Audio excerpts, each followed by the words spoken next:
sugar honey iced tea. A little late.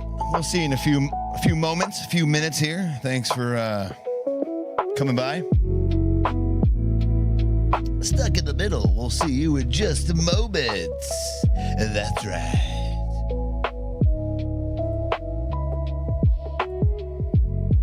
Can we be any more late? No, the answer is no. I don't want you to answer that. The answer is no. We cannot be any more late. So just keep that on the back burner for me, if you don't mind. What's up, ducks?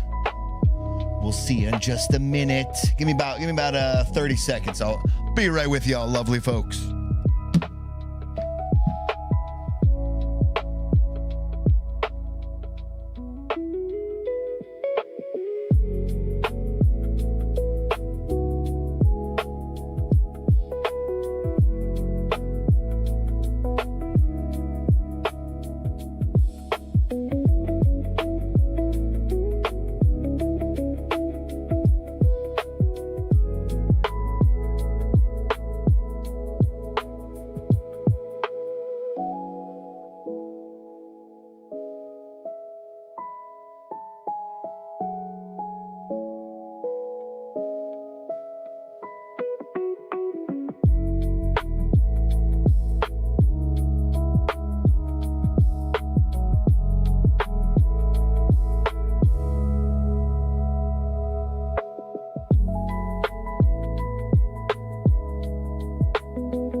All right, let's hit it. Let's do it. It's about that time. It's kind of very chill music for me to be like, all right, let's do it. Let's go. But go we shall. See you in a second.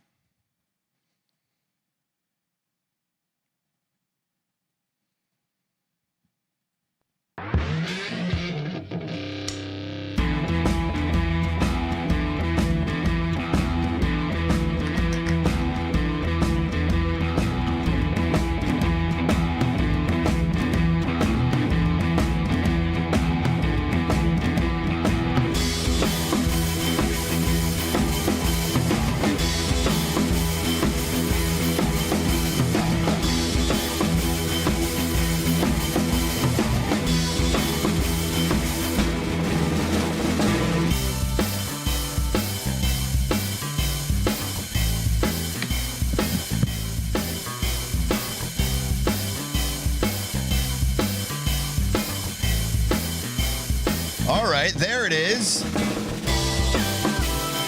Hi. Hey, how you doing? Sorry about that. Josh, you're only an hour and a half late. Now everyone knows that when Stuck is late, I can't blame it on the other guy. Like sometimes it's that you caught me, it's my fault. Sometimes it's my fault. Son of a gun. What's up, dogs? What's up, Shamrock? You lovely folks, all the regs. I appreciate you guys. Tonight, thank you so much for hanging out on this Tuesday. Dang it, I forgot to put the Discord link in the description. We're trying to pump that Discord up a little bit. We'll get there, but the only way to get there is if you promote it. So shame on us. Shame on us. I got to get used to maybe using singular adjectives or nouns rather instead of plural. Shame on me. Shame on me for doing that. My bad. Welcome to Stuck in the Middle. How in the hell are you lovely folks doing on this fine tonight? What's going on with my...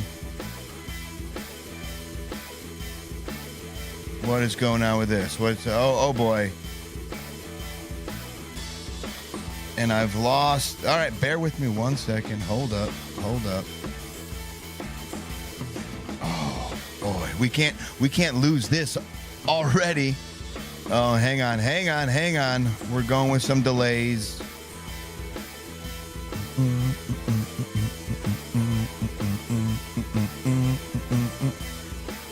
Let's see what desktop 1 is. Nope, we can't have that one. Oh man, it's just the whole. It's been a technological Tuesday. All right, there we go. Okay, all right, that'll work. Do I see my mouse on there? All right, I almost lost my video screen. It's been a technological Tuesday, as they say in the game. It's an actual thing that happens on Tuesdays. Technology happens. It just wants to. Okay, we're back up. Oh wow, woo. All right, let me sit down now. Wow. I didn't want to start off on such tumultuous times, but here we are nonetheless. Welcome to the show. As I've said that multiple times. Got some fun things to go over now that the video works again. Everyone likes when the video works, myself included. The usual bummer news. I got some good bummer news coming your way, so don't get too upset about that. As far, like I know some people are like, oh no, he's gonna talk, it's gonna be a bummer. No, I got a little twists and turns. We'll have some fun with the bummer news. We'll do that. Want to get into some of the Target, as you can see in the thumbnail, Target racist clown controversy, right? Then there's a certain superhero at a Jake Lang protest, and yeah, that image right there is not a good indication of who. I mean, it's close to who the superhero is. We'll get to that, and some of the Lindsay Clancy stuff. This guy, Dr. Avram Mack, I believe is his name. He's just testified again yesterday, which obviously we weren't on, so we got some videos to go over. And he was there on the 21st, and he makes some good points. We have some more ladies going crazy over this whole Dr. Mack thing. We got some stuff. Just so hang out, bear with me while I try to get unflustered from the technological bullshit that's going on. And I guess we can just open up. We'll just get right into it. It's kind of and it's not really bummer news yet. It's just, well, just news.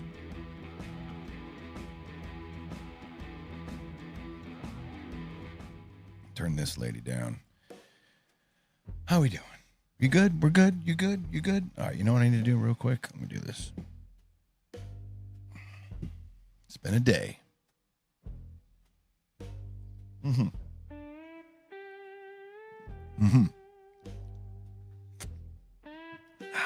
Very nice. Very nice.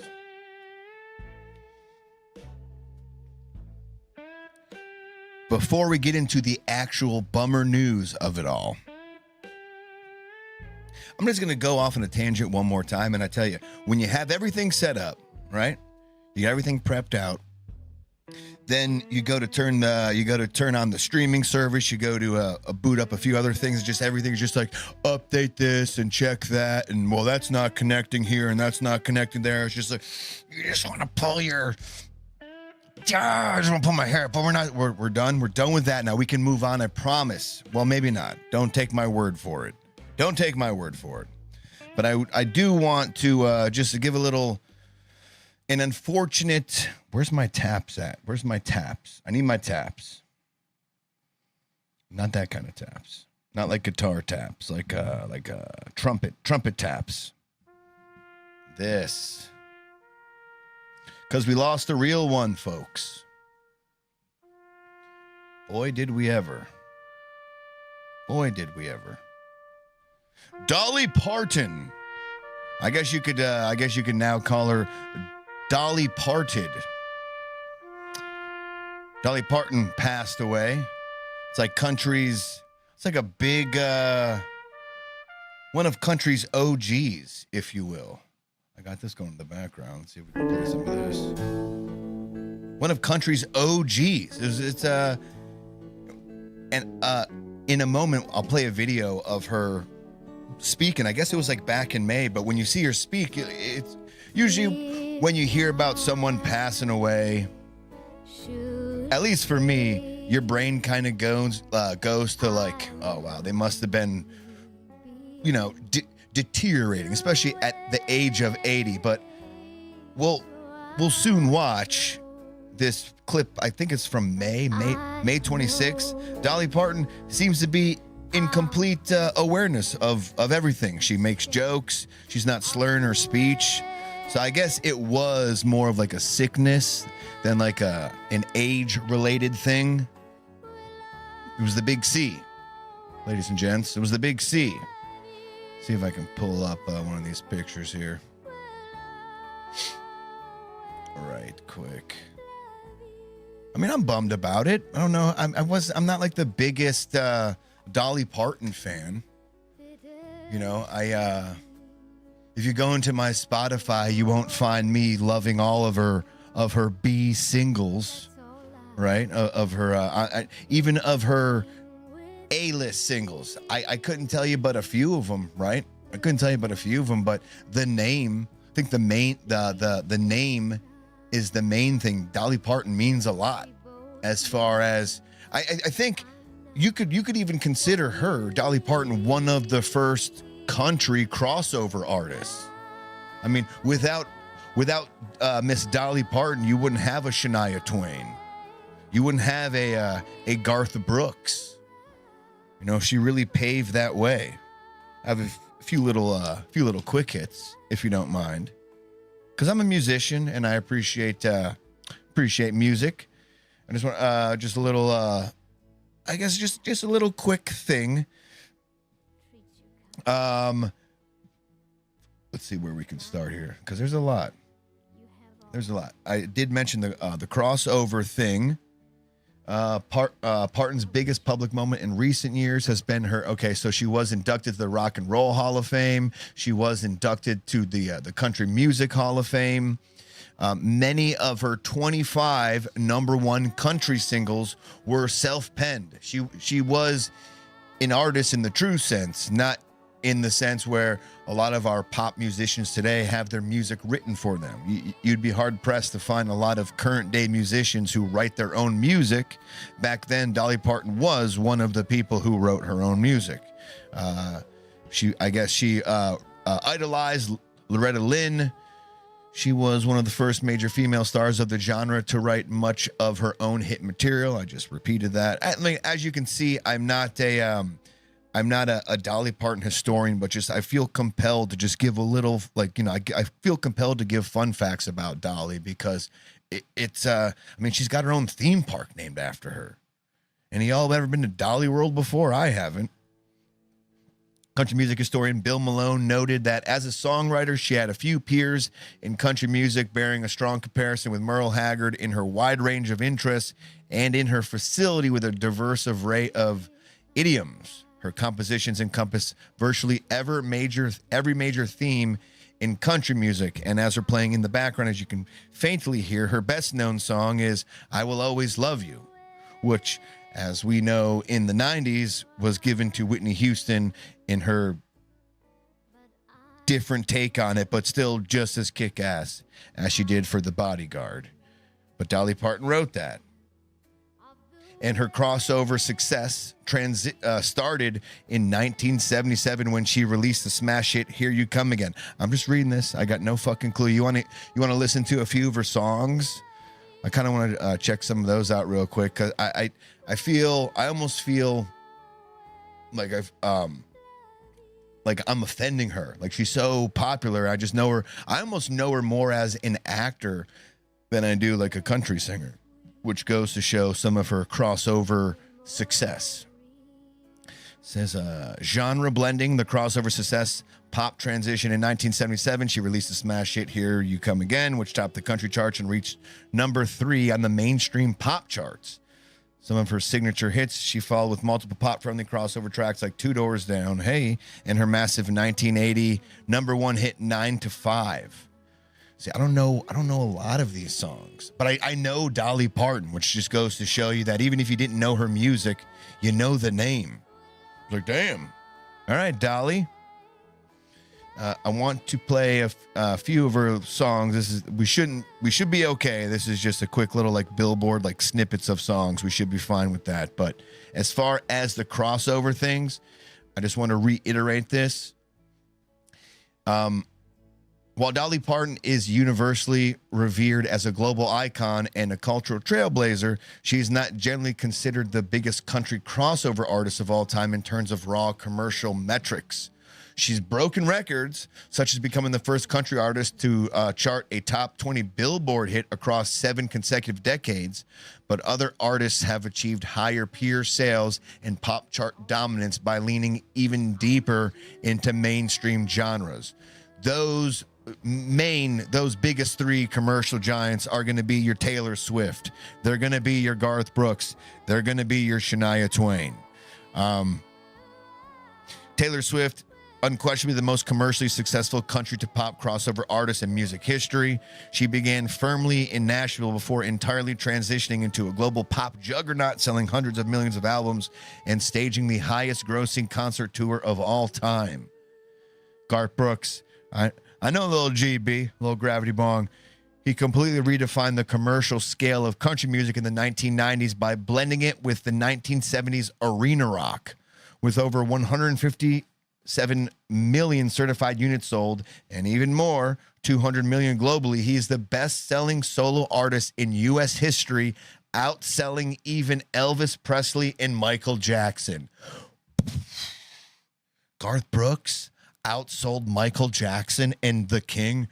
Heard her pretty mama. Oh, come on now. And lastly, Shania Twain. In the 1990s, Shania Twain perfected the country pop crossover blueprint. Her 1997 release, Come On Over, bim, bim, ba-dum, ba-dum, bim, remains the all-time best-selling country album and the best-selling studio album by a female artist of any genre. God damn.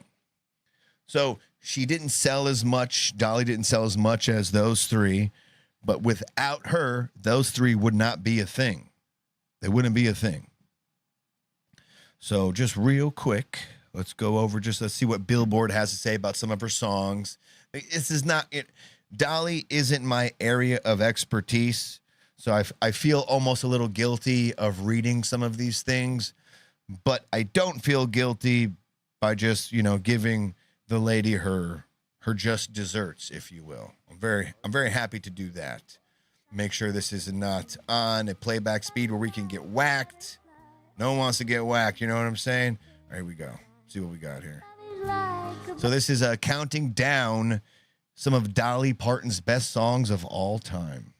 82. Just wait till we get the video of her speaking like back in May.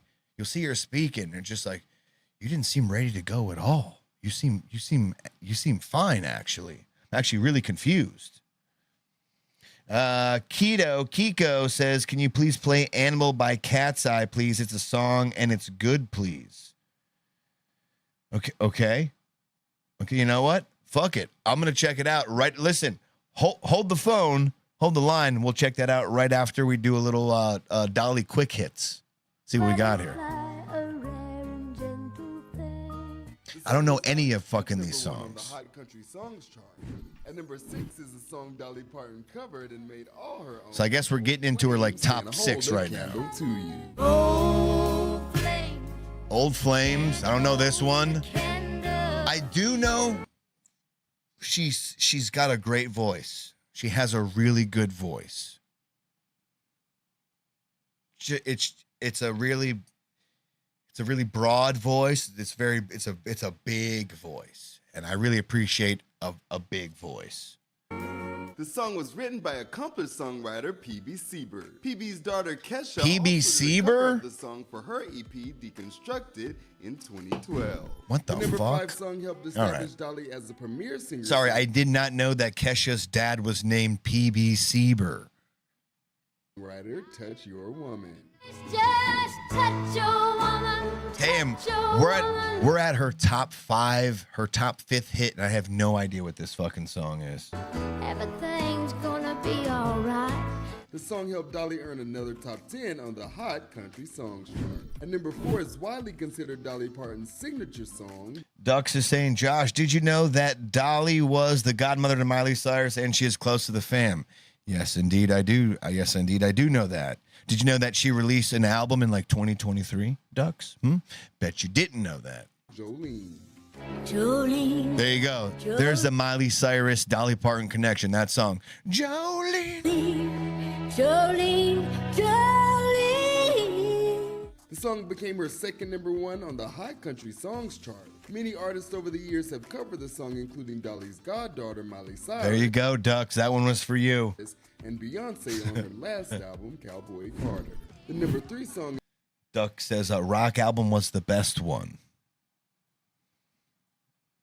Shamrock says we're paying our respects to Dolly. Please don't spam the chat. Thank you, Shamrock. Yeah, exactly. I'm still interested in seeing if Kiko I9 version 2 is still here. I want to know what Animal by Cat's Eye is. I bet you Kiko is like part of the band Cat's Eye or something like that.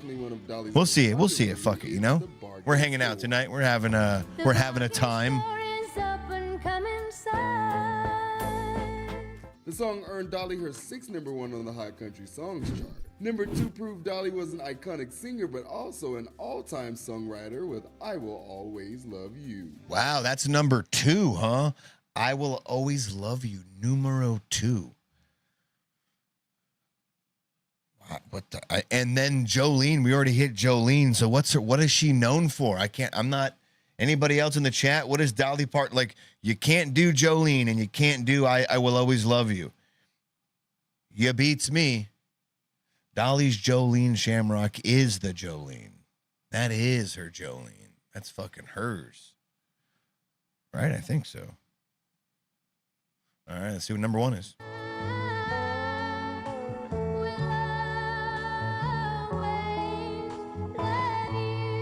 Dolly wrote the song after splitting from her singing partner and mentor, Porter Wagner.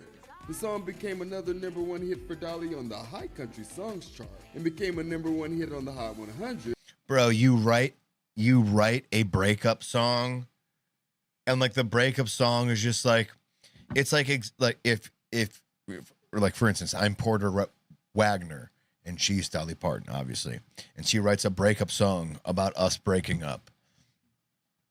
In the way she writes the song, it almost sounds like he's like, no, please don't leave me. And she's like, listen, no, I'll always love you. But just not like that anymore. And I will always love you. Yeah, but can we? No, we can't do that anymore. But I'll be your friend. I'll love you like a friend. Like all that emotion was just, all that song was just friend energy. Oh, dude, Fiesta, of course she was a dude. Again, and I was talking to 2 women here, so I was trying to be as respectful as I can. But not only did she sing good, but she sang great, right? She sang great. Everyone loved how good she sang. Hopefully that gives a good image or not. But seriously, she sang really good. And she gave Whitney Houston, Fiesta probably hates that. Nuh-uh.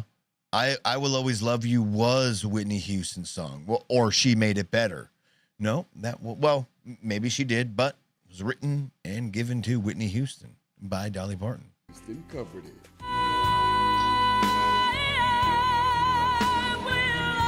She did crush it. Whitney Houston did fucking crush it, though. No ifs, ands, or buts about that. Holy fuck.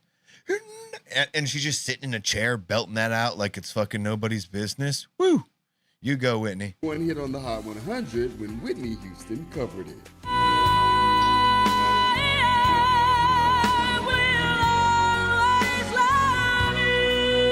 And Billboard's number 1 staff pick. All right, what's the number 1? What could be the number 1? I'm so intrigued by this because I don't know.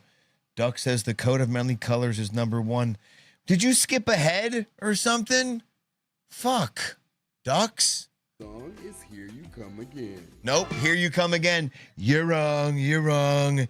You got it wrong. You've never been more wrong. I walked into a room, probably maybe the most wrong I've ever seen was from Ducks. Very wrong.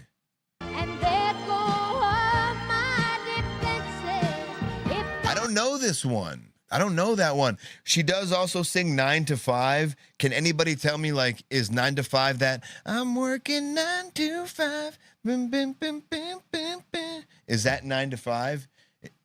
Is that hers? I leave it up to you. This song is Dolly's longest #1 on the Hot Country Songs chart. Wow. I had no fucking clue. Staying on This is not supposed to be a country music trivia show, but seeing as she just passed away, just giving her a little props. That's all. top for 5 weeks. What's your favorite Dolly Parton song? Share it in the comments down below. #1 staff pick for best Dolly Parton song. Oh, it's a is staff. Here It's You a Come staff Again. pick by Billboard, of course. There go all my defenses. Well, there you go. Dolly Parton. May she R.I.P. I feel like I was just asking. You want to play her version of "Let It Be"? Okay, let's see what we got. Let me see how this one. Let me see how it sounds. I was going to name the show like Dolly Parted, but I didn't know if that would fly over well. Dolly Parted. Let It Be. Well, it's not. Oh, there you go. 3 years ago. Oh, so this must be from her 2023 album. Okay. Hang on one second. No, you ain't getting me kicked off fucking YouTube. Hold on. Okay, we are at point 9. Let's see.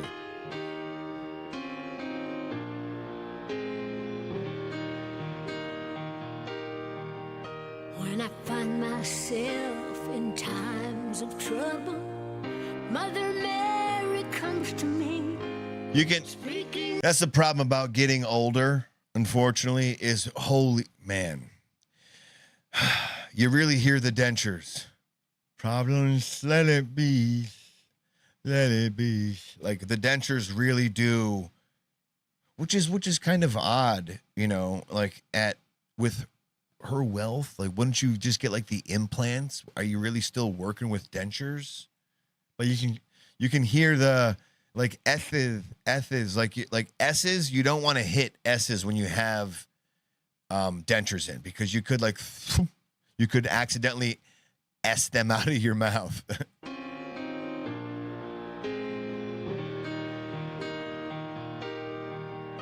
when I find myself in You hear time- when I find myself, like it sounds like she has like a lisp. She doesn't. If you listen to any of her older songs, she's not like, how you guys doing? I hope you're safe tonight. She ain't doing that.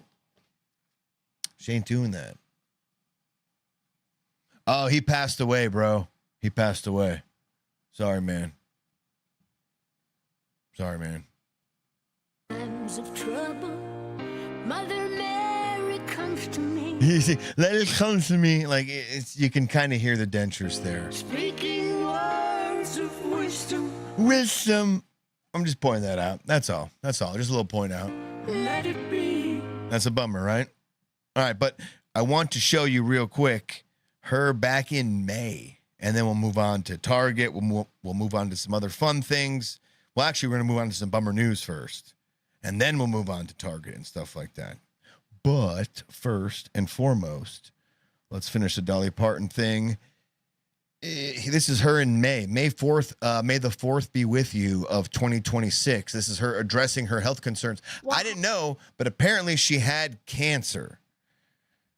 Ghetto Planet, like Ghetto or Jetto? Is it Ghetto or Jetto? But Ghetto Planet said the vax killed Dolly. Maybe so. Maybe let it be. I have no idea. Apparently, they're trying to claim that she had the big C. The big C. Big C. I don't know. She had the big C. But this is her back in May talking about her health. I'm not going to play the whole fucking video, but just to show you, like at 80, she was very well still with it. So it had to have been some type of sudden type disease that came along. It didn't seem like dementia. She was deteriorating. She seemed very with it and quick. Hey there, there, it's Dolly. And still as spry as ever. Okay. Now I'm here to give you an update on a few things going on in my life. First, it's concerning my health. And I have some good Yo, for 80? Would you? Would you? Like at 80, would you? Like, as soon as I said that, J Pot Lover came in and he said, freak tittied southern bimbo. Okay. Would you? Hard to say no. I just might look at myself. I might look at her and I might just say, let it be.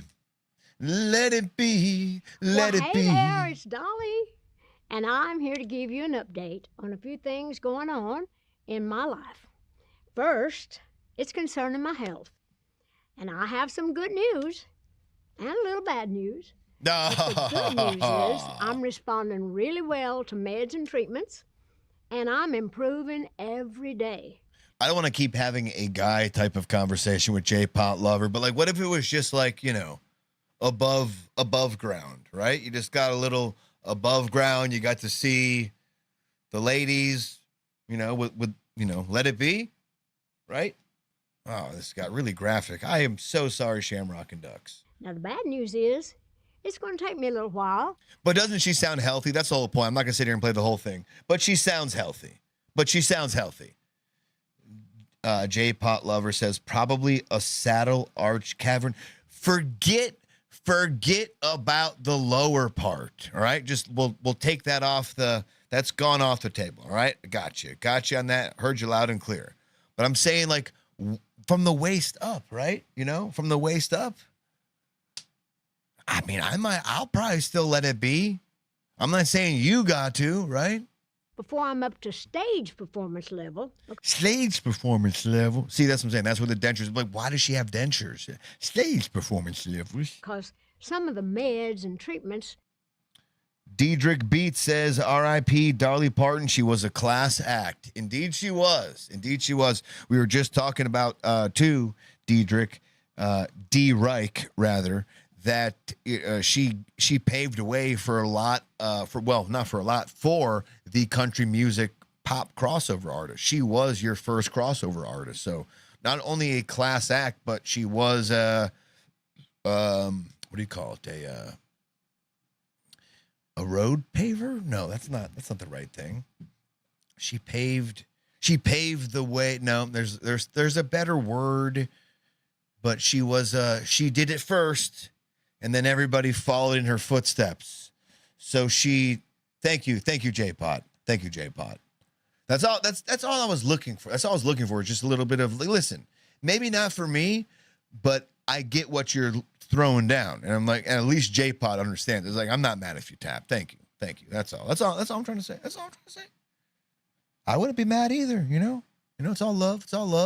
Love and love, you know? That's it. Make me a little bit swimmy-headed, as my grandma used to get up to stage performance level. Some of the meds and treatments make me a little bit swimmy-headed, as my grandma used to say. Swimmy-headed. I'm not going to sit here and make fun of of someone who's passed away here. But, I mean, like, even when she says that, I'm like, what kind of headed? Swimmy? Oh, okay. All right. Like, her and all her pink, her really cute smile. You're 80? Fuck. Swimmy-headed, as my grandma used to say.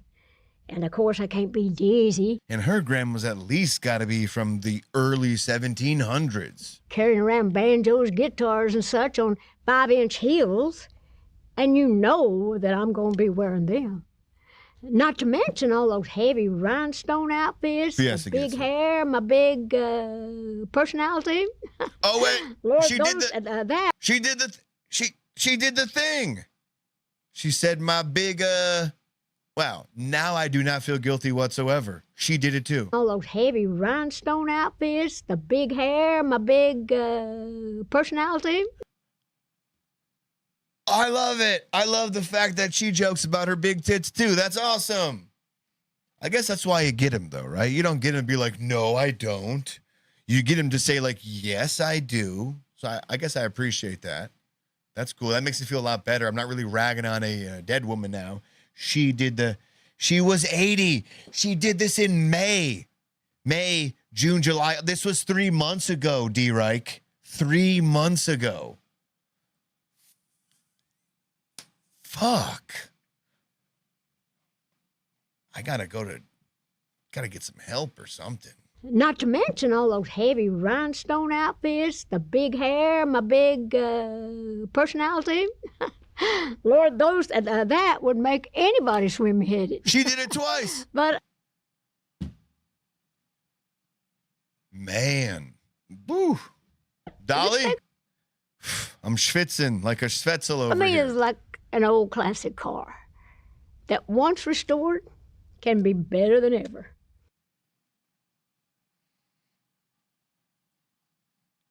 Better than ever, she says. J-Pot Lover says, I thought those were real titties. Does it matter? Let's just say they're not. That's cool. I'm cool. Real, fake, fake, real. I do not discriminate between the titties. What's up, TZ? How you doing? Good to see you, bro. Good to see you. Miguel coming in. R.I.P. Dolly. Indeed, R.I.P. Dolly. Shamrock, true OG. She says, gotta love Dolly. Indeed we do.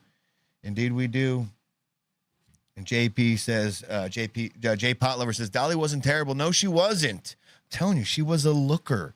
She was a looker of sorts. But when they raised the hood on this old antique. What? Ma'am, excuse me. We raised the hood. There's actually a medical term like that's the. I'm not. No. I respect you. They realized that I need to rebuild my engine, and that my transmission is slipping. You careful with that word, though. Other than that, you careful with that word. TZ2 said he thought the cans were real. I mean, maybe I'm mistaken. I was almost like 100% positive that those were aftermarket. Am I? Ladies, you would know better than I if Shamrock Ducks wants to chime in. I'm pretty sure those were aftermarket parts, weren't they? I mean, I don't think those came with the car, did they? Miguel Hoser says, she knew she was on her last days. I knew something was up when she canceled her tour. Yeah, touche, Miguel. I believe this video came out, like she actually had a Las Vegas residency, and she actually also had to cancel the residency before she canceled her tour. And if I'm not mistaken, I think this video was in regards to the residency. And like, her boobs are real. What? No way. Listen, I'm not. They could, JT, they could float a little bit. But Miguel just wants to say it is you. Now I got to look this up. Because Dolly Parton is not shy at all of talking about her plastic surgery. Let's see. Fake or real? I'm doing it right now. Fuck it.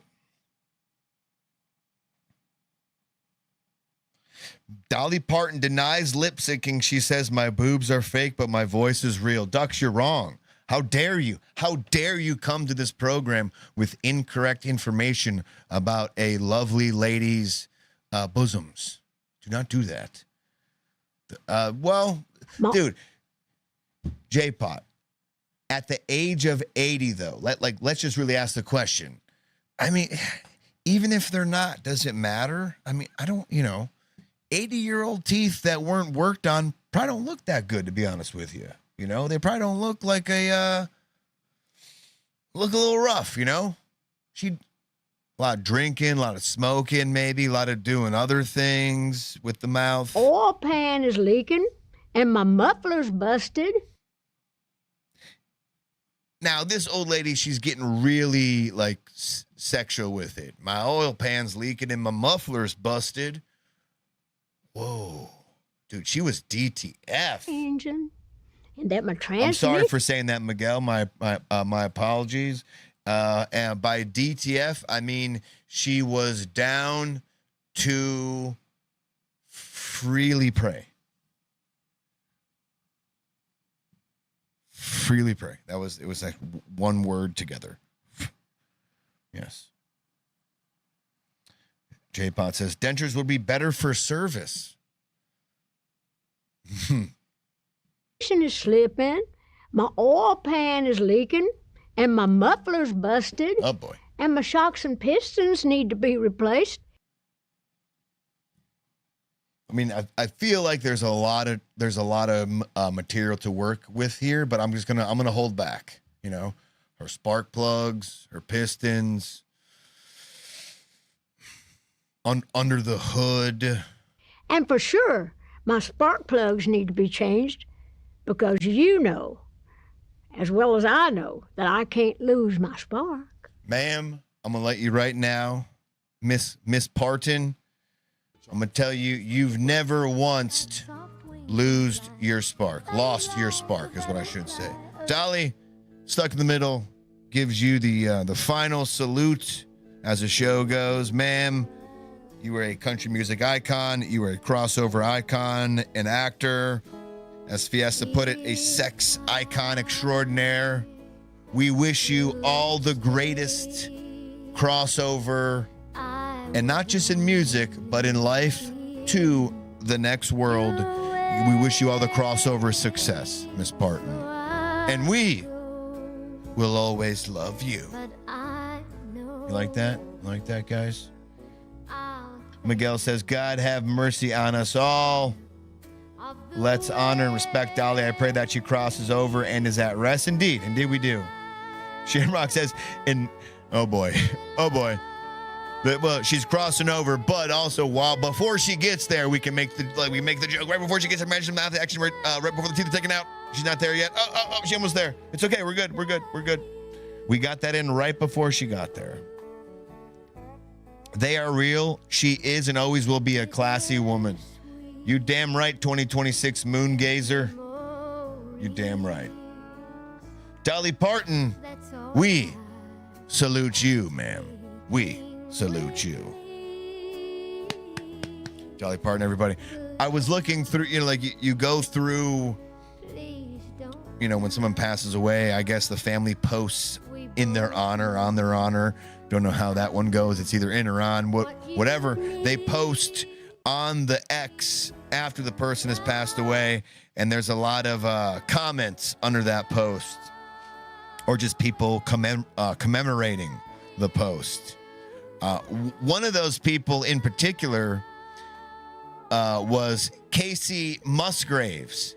And you're going to ask me, you're going to say, Josh, what the F do you know about Casey Musgraves?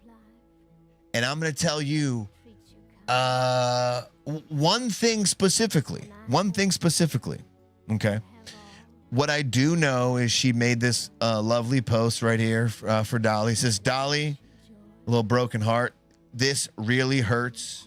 All right. Casey is herself a country artist, but she didn't go viral for this post. All right. Without the one, the only Dolly Parton, Casey Musgraves would not have been able to pull something like this off. This is what it looks like when no one shows. This is Casey Musgraves. She's hanging from disco balls.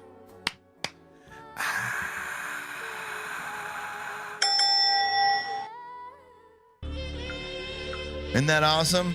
Disco balls. Not a disco ball, but disco balls. So that's how I know.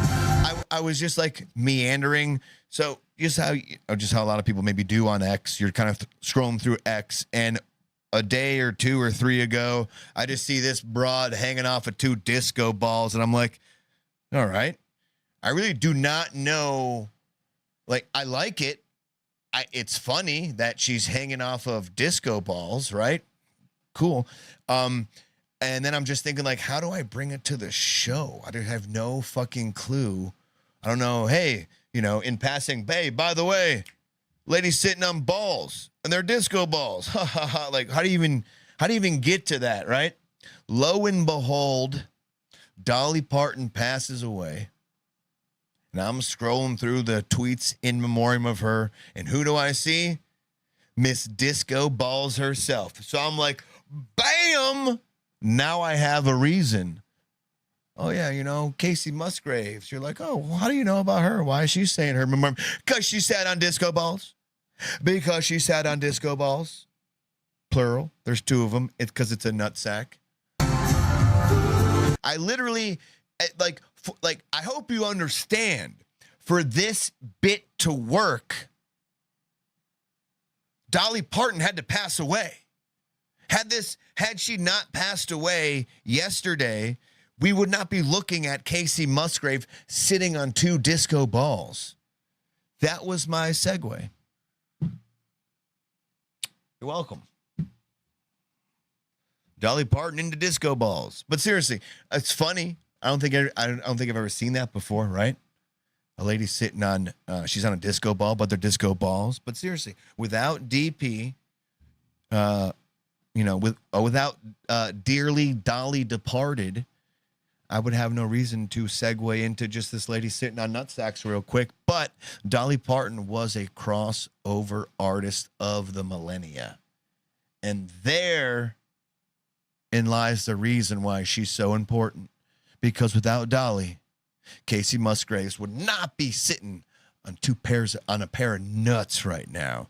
And furthermore, Shania Twain, Garth Brooks, and Taylor Swift would not have the careers they have, but the nuts. All right? The nuts. Everyone enjoy those nuts.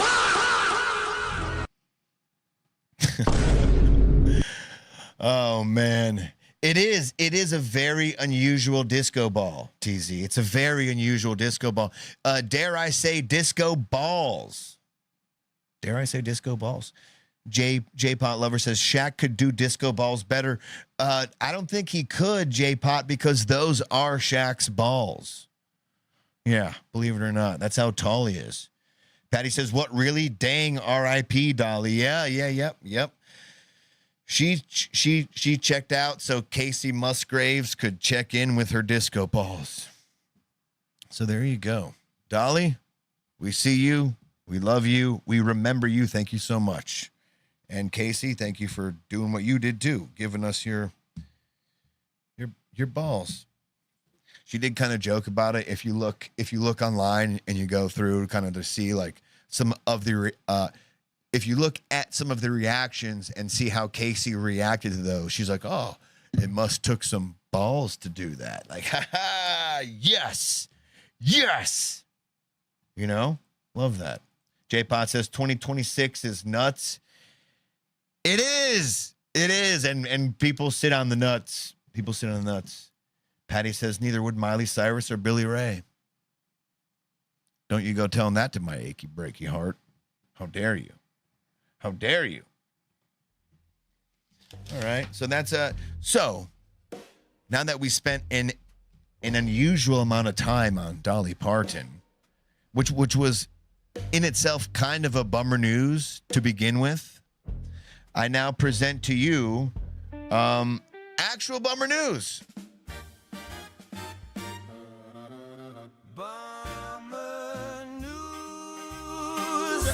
Actual fucking bummer. Well, not actual bummer news, but the segment that you've loved, that you've come to love, the bummer news segment.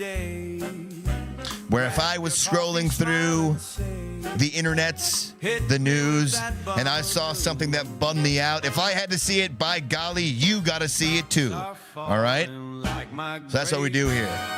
Now also, let me also put this out there. That way people don't get turned off by bummer news. Every now and again, I do a little M. Night Shyamalan twist on that there bummer news. So it's not exactly what you think, right? So let's get into the first bummer news. This one is a bummer. This one's a little bit of a bummer here. We'll pull this up. Bring this over yonder. Bummer news. We got a bunch of stuff fun stuff to get to. Let's get the bummer news out of the way. So this lovely bunch of coconuts. A man crushed co-worker's head while, quote, fucking around with trimming machinery. That's right. This dude. I was just fucking around, dude. I didn't mean there's nothing by it. We'll go to, so this took place in Apple Valley. Apple Valley. Interesting. This took place in Apple Valley, Minnesota. Hang on, let me get to my notes. According to the criminal complaint obtained by Law and Crime, 34-year-old Christopher Crimmins was working with 26-year-old Tyler Anthony Lynch, and they were, quote, trimming tree. I don't know why it's in quotes. Like the news says, yeah, they were, quote, trimming trees. Like if I see people put trimming trees in quote, I'm in quotes. I'm like, were you trimming weed? Yeah, no, I was just trimming trees, bro. No, they were trimming trees. I don't know what the quote's for, but they're trimming trees in the city of Apple Valley, Minnesota, around 7 p.m. on August 20th. Crimmins claims that he was, quote, this guy right here. I was fucking around, man. Crimmins said he was fucking around with the grapple arm that they used to pick branches up off the ground. Exactly, J-Pot. J-Pot's seen the story already. That's right. Oh, no, that was Patty. But Patty, listen, you're correct. Minnesota just can't chill either. J-Pot got it correct on this one. This Crimmins guy says he was fucking around with the grapple arm, the big arm that comes off one of those big tree collectors, like picks up a bunch of branches, drops it back in the back of the fucking dump truck. He was playing around with the grapple arm they used to pick up those branches, and he noticed that the light was shining in such a way that he could align the shadow of his grapple arm with the shadow of his buddy picking up the trees. And he was like, yo, wouldn't it be funny if I made the shadow smush your head? Oh my God, I'm going to do that. I'm totally going to do that. But what Crimmins didn't know is what he was not actually monitoring where the grapple was or where Lynch was. And he opened the grapple and then he closed the grapple looking at the shadow.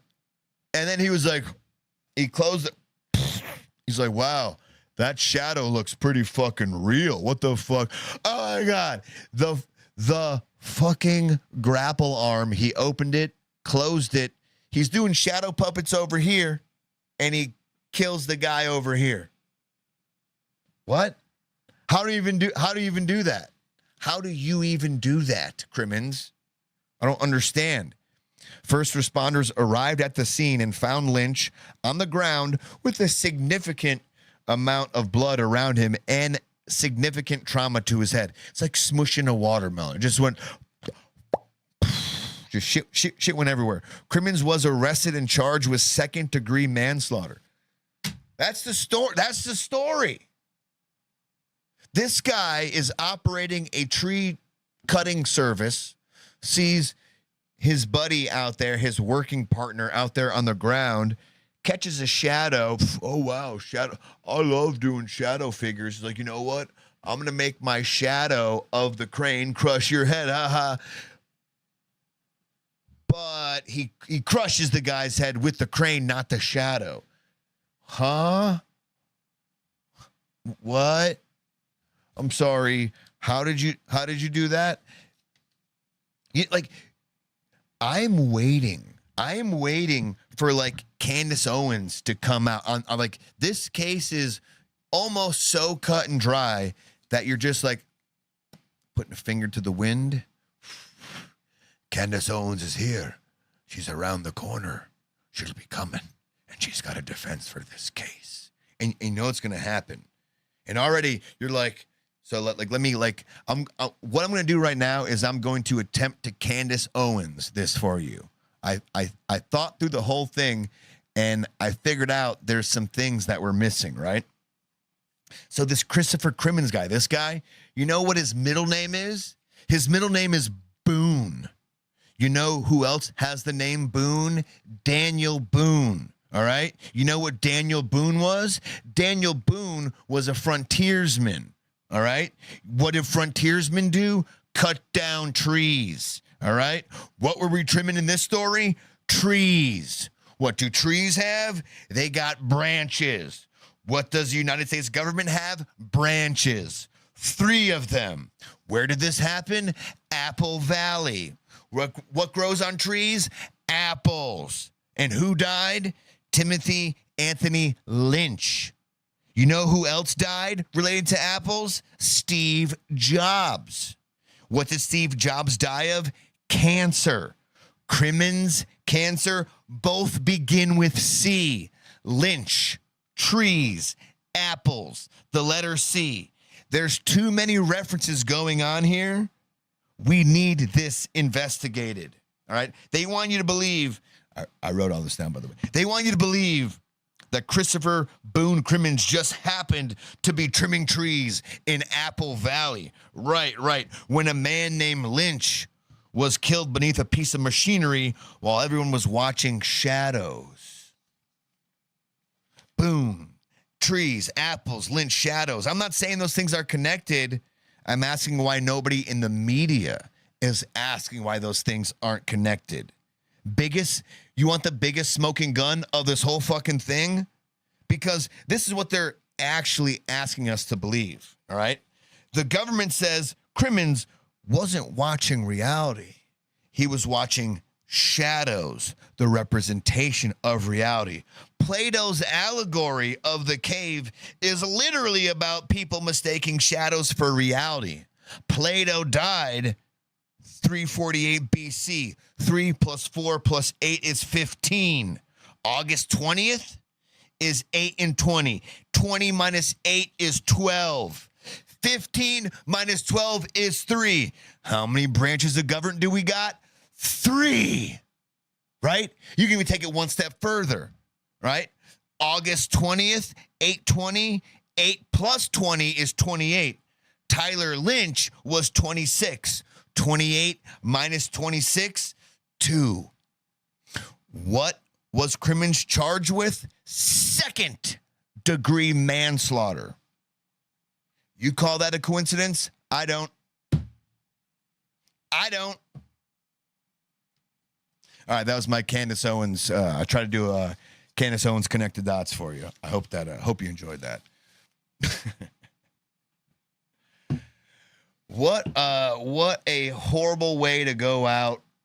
You're just there, you're picking up trees, and then this guy just fucking crushes your head with a grapple thing. Like, fuck you, dude. And he's got a cross under his right eye, like I should be at like I should be like, oh, this guy's good job. Ooh, Macabroni and cheese says, bro, you're like 40. What does that mean? What does that mean? You know what? I'll tell you what. For those of you who want to talk it, call it. Phones are open. 954-546-3455.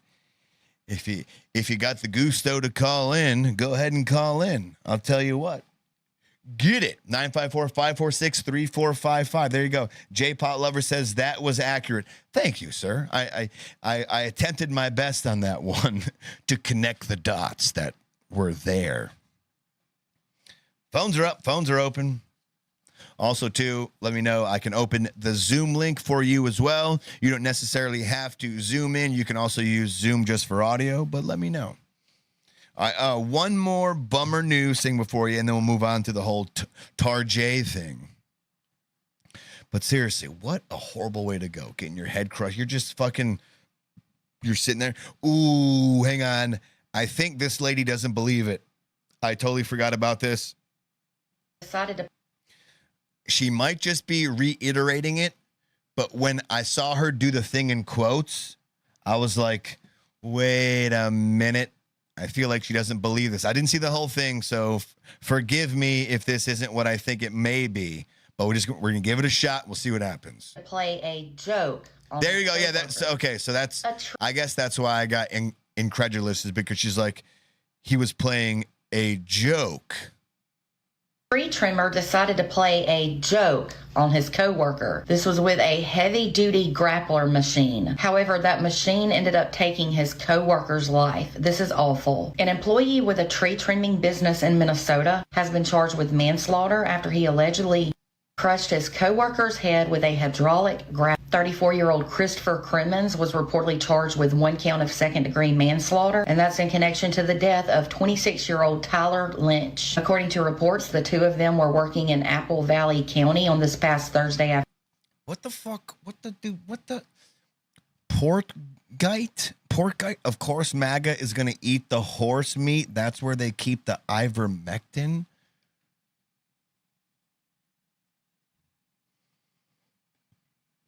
What the fuck were we talking about?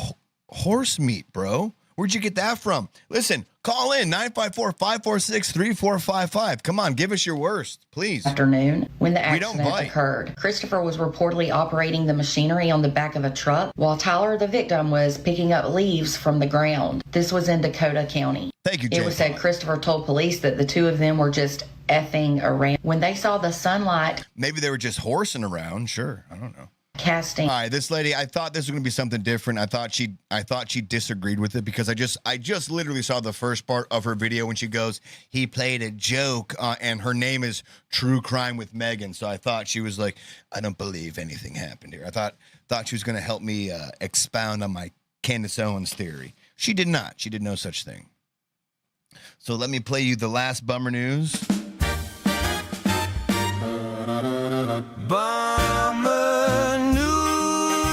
That's right. I do gotta save some bummer news for the next episode. Extra, what a day. This one's a bummer. Your coffee, smile and say. So imagine going in. Not imagine, but I'm sure we've all had to gone into the hospital before. We've all went into the hospital for something before. I've gone in for a few surgeries myself. I've had a shoulder surgery. I've had a left tibia surgery. I've had some type of mouth surgery for an upside down tooth. So I've gone to surgery a few times, right? I know you always hear the horror story. Like you always hear if you're going in and you're going to get your left leg worked on, make sure you put a marker that says this is the right leg, because what if the surgeon gets the wrong leg and he works on your right leg, or you got to amputate the right leg, but they amputate the left leg, and then you got to amputate both legs, and all these crazy horror stories, right? You're like, I'm not saying that doesn't exist or can't happen, but I just feel like, or I would hope, as if there are fail safes that would prevent something like that, like from happening. Like, back in the 70s when airplanes weren't as good, or we didn't have as good as a procedure, is completely different than what we have in 2026 when there's a crash going on. Like we have different warnings, like something that was not preventable in the 1970s is probably, for the most part, preventable in 2026 if someone can catch it in time, right? So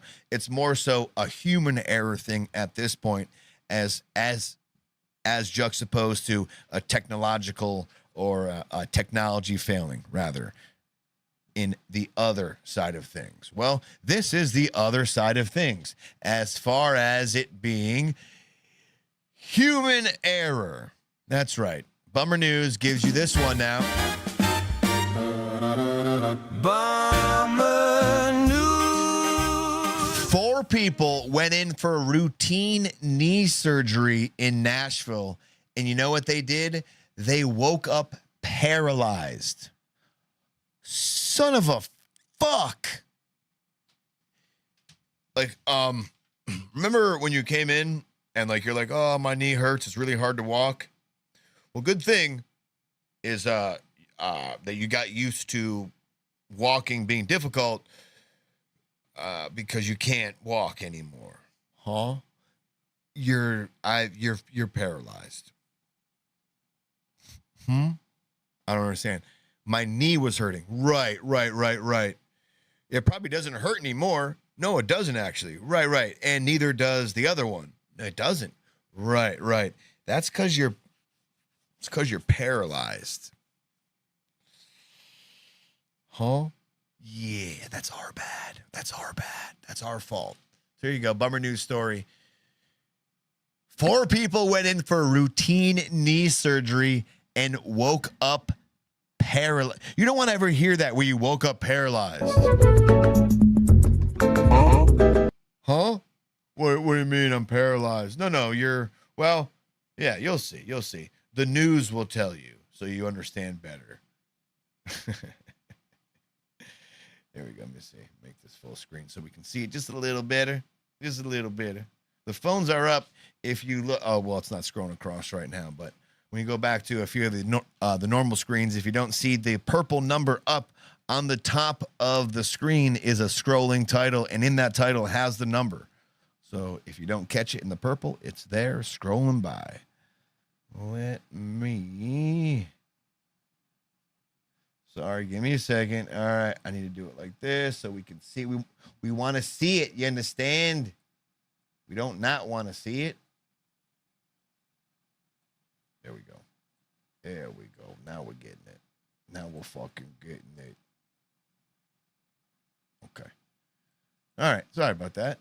And this one. That's what we want. There you go. Without further ado, the bummerest of bummer news. People expecting routine surgeries at this Tennessee hospital are now facing a medical nightmare. Oh, shit. Shamrock, you saw this? Yeah. They saw it too, but unfortunately too little too late for them. Like, oh, fuck. All right. More people expecting routine surgeries at this Tennessee hospital are now facing a medical nightmare. A drug mix-up at Ascension St. Thomas Midtown Hospital in Nashville reportedly left 2 patients. The name of the hospital is Ascension. It's Ascension. Like, we're supposed to be ascending here to a higher power of good. Look at us all. We're ascending. We are the best hospital staff in the world because we work for Ascension. We've ascended to first class. No, you've ascended into stupidity, apparently. That's what happened.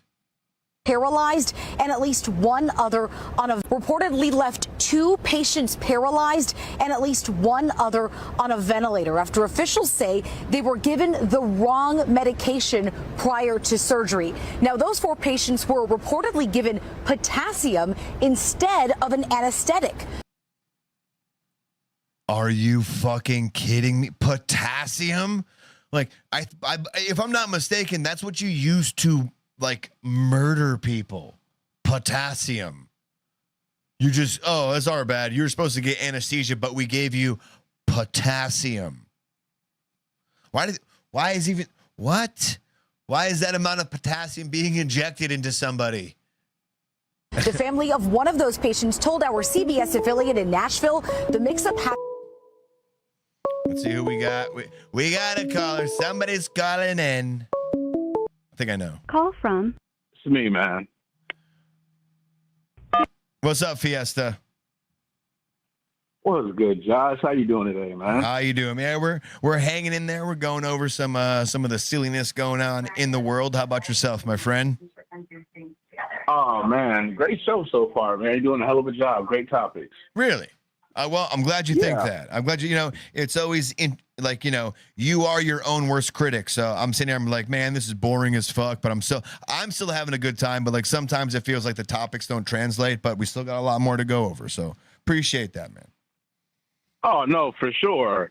And yeah, definitely. This hits close to home, man. Like you said, I've been through a couple procedures, a couple dental procedures. Yep. And a couple broken fingers and things like that from, being a warrior in these streets. But heard.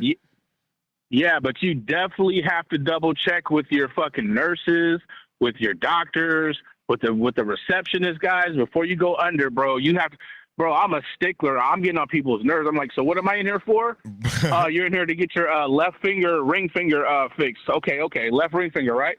Cool. Next nurse comes in before I go under. What am I getting done? It says, let me look at the chart, bro. You have to double, triple check. You have to demand that they double check with the doctor before you go under, because once you're under, man, you're right. at their will. I feel like as far as people on our side of things, like there's nothing wrong with that. And then I also feel like people on the medical side, like they're like condescending towards us, but it's like, fuck you. It's my body. I'm going to make sure that that I'm going to do everything I can in my power to make sure you do that. You know what you're operating on. Not to bring it down a little bit, but my great grandfather, like the dude was unstoppable. Like literally, this is the guy. Did you ever watch Rugrats growing up? Are you familiar with that Nickelodeon show? All right. So remember the fucking remember the grandfather? I would walk 15 miles. He would always say shit. All right. My grandfather, literally, my great grandfather, literally in upstate New York, would walk like 7 miles to school and 7 miles back from school, sun or summertime. He was that type of dude. The guy, he didn't drink, he didn't smoke. All of my family, they kind of have thinning hair. He had a full head of hair. He didn't have any fucking cavities. He was just like a brick shit house. You couldn't fuck with him no matter what. You know what I mean? Right. He had narcolepsy. Every now and again you'd be talking to him at dinner and he'd just be like, he'd be like, fuck your conversation. I'm out. I'm sleeping. Right.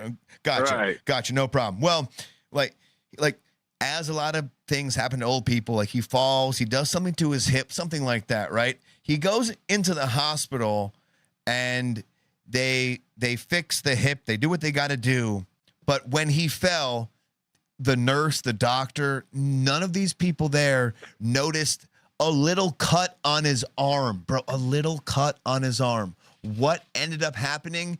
That cut turned into staph infection, and staph infection took his life.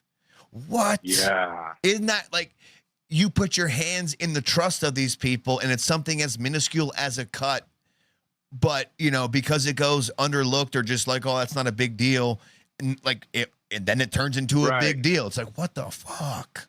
So yeah, man, and that's the crazy thing about it is it's we all got to bring everything down to the bare core, man. We're all fucking humans.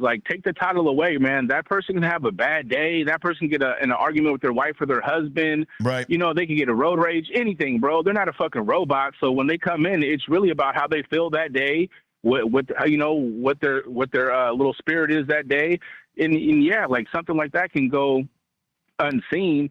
And what pisses me off is a lot of people love to go back to, well, you got a lawsuit on that and you got this and that. Well, fuck it, man. I'm already fucking dead, man. Right. So I'm dead. I'm paralyzed. Great to my family, but yeah, I'm fucked over, and I got to be the end result of your bullshit and your maltreatment. You know what I mean? And malfeasance or whatever for that time and period. I'm just another number on the board, and you get to just go on practicing.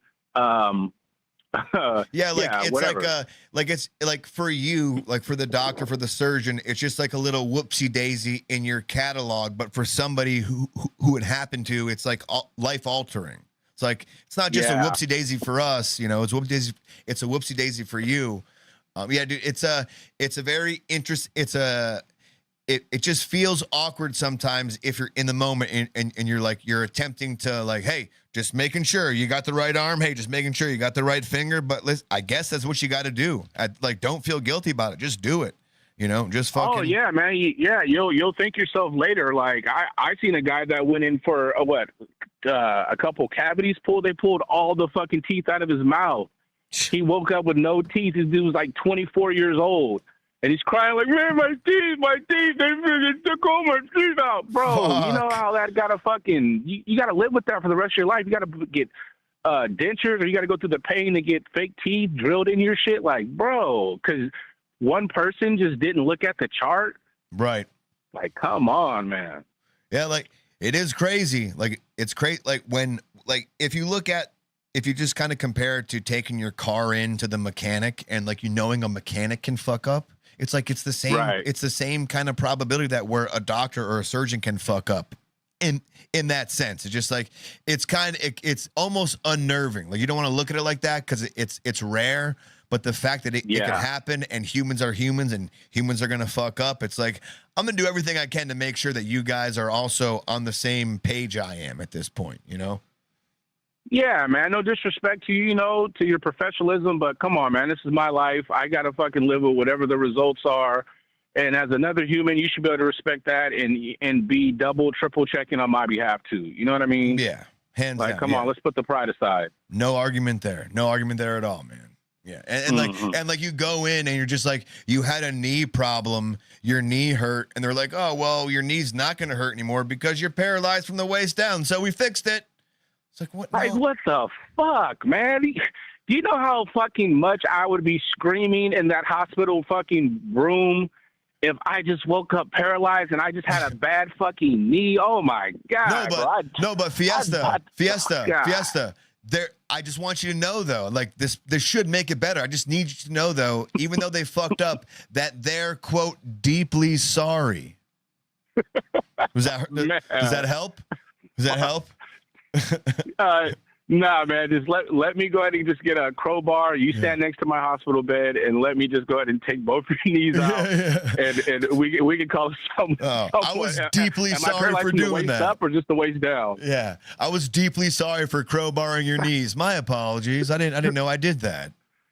Deeply Fucking sorry. Shit, man. Yep. All right. Well, hey, just so I don't have to call back in, man. This whole Tarjay situation, oh man. Yeah. Well, listen, Lord. You might have to call back in. If I get to it, but I got some reactions. I got Brandon Tatum's reaction. Obviously, you know what I look like, so I don't know if I can have the full story. You know what I mean? I don't know this white guy here. I don't know what he can say. That bread is Talmud. Okay. Wonder Bread here trying to give his take on wheat bread ain't gonna work. You know what I mean? But we'll figure it out. Fiesta. All right, man. Well, I'll check out the story and I'll possibly call back, man. All right, Fiesta. We'll see you. Fiesta. All right, man. Stay white. Fiesta, everybody. You know it. All right, let's finish the story here real quick. Happened inside the hospital's pharmacy. Now, hospital staff apparently realized something was terribly wrong when multiple patients went into cardiac Veritas says, don't go to the doctors, them pussies. arrest. Too much potassium given too quickly can stop a person's heart. Now, in a statement, the hospital said they were, quote, deeply sorry for the harm caused and had... Well, everything's okay then, right? They're deeply sorry to the patients. Sorry that we've deeply paralyzed you, but we're deeply sorry. RB implemented corrective safeguards to prevent something like this from happening again. And we know the Tennessee Bureau of Investigations is now looking into this mix-up, but there are still a lot of unanswered questions. The hospital has also not made it clear what those safety protocols now include. More people expecting... I'll tell you what they should include. Don't paralyze anybody for no reason, asshole. That's what it should include. Make sure you're using the right medication, fuckface. Like, what else should it include? Don't give people potassium chloride in excessive amounts when you think they're going in for knee surgeries. Fuckhead. Help me here. Somebody help me. J-Pod says, I think it's just a section of comedy. Very true. Okay. Veritas says, sorry if people notice patterns. Well, that's what we're doing here too. We're noticing there's a pattern of just like doctors fucking things up because they're like, my bad. I didn't mean to do it. We don't want to hear you're bad. We just don't want you to do it. That's all.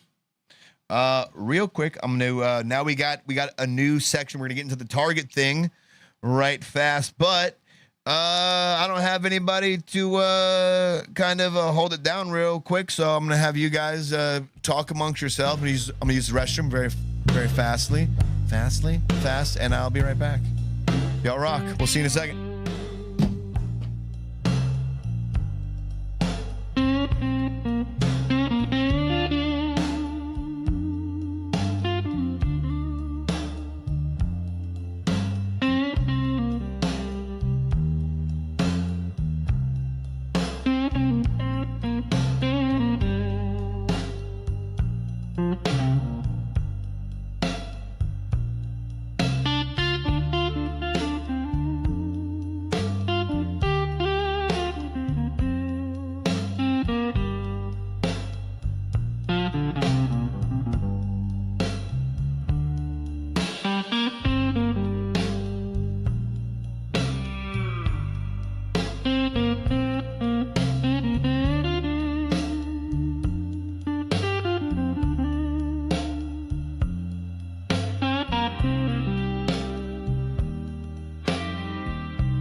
I will say it is completely fucked up.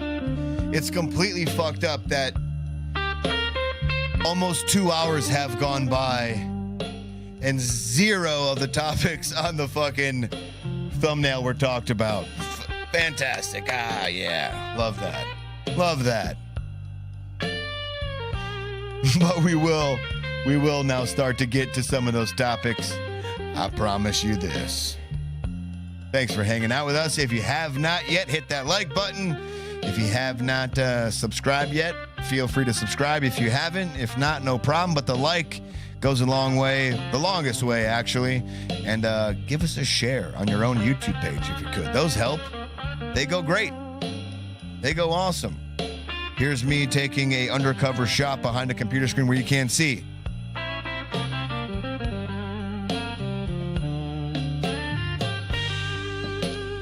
All right.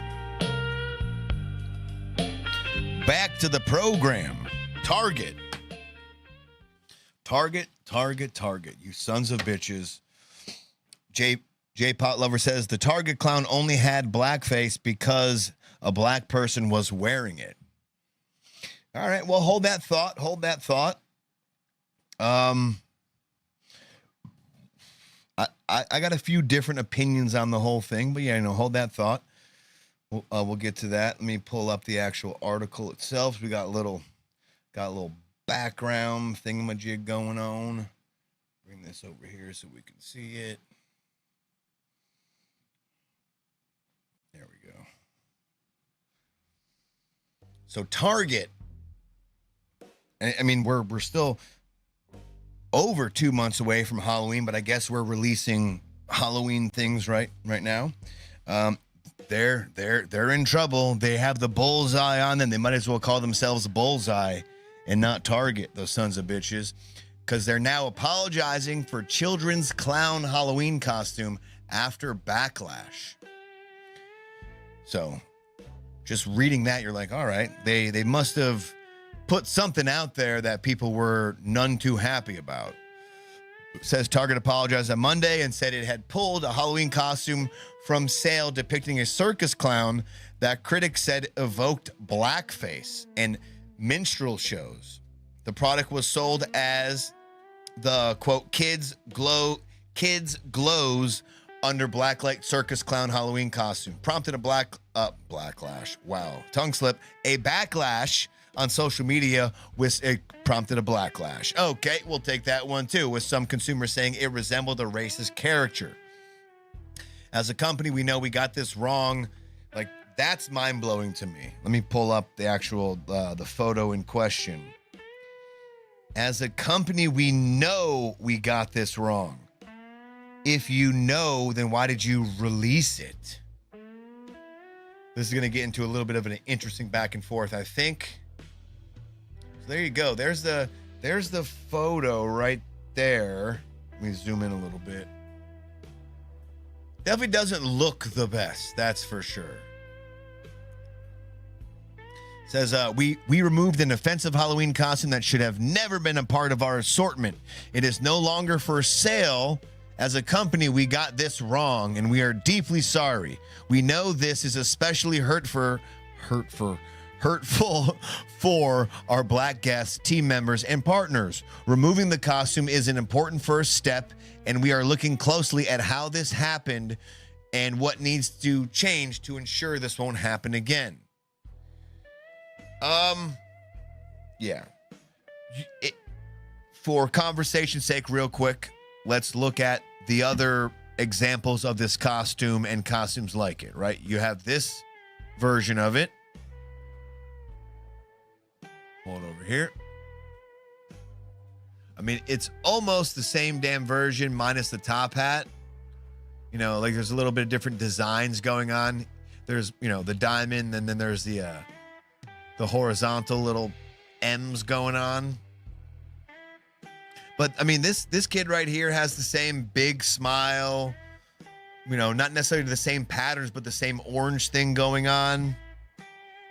Here's that same costume in the black light.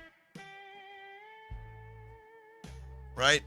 I don't looking at that, I don't see it, like I'm not like taken aback by that. And then the third and final one from the whole slew of pictures from that, what do you say, line, I guess, that clothing line. I don't know what you would call that.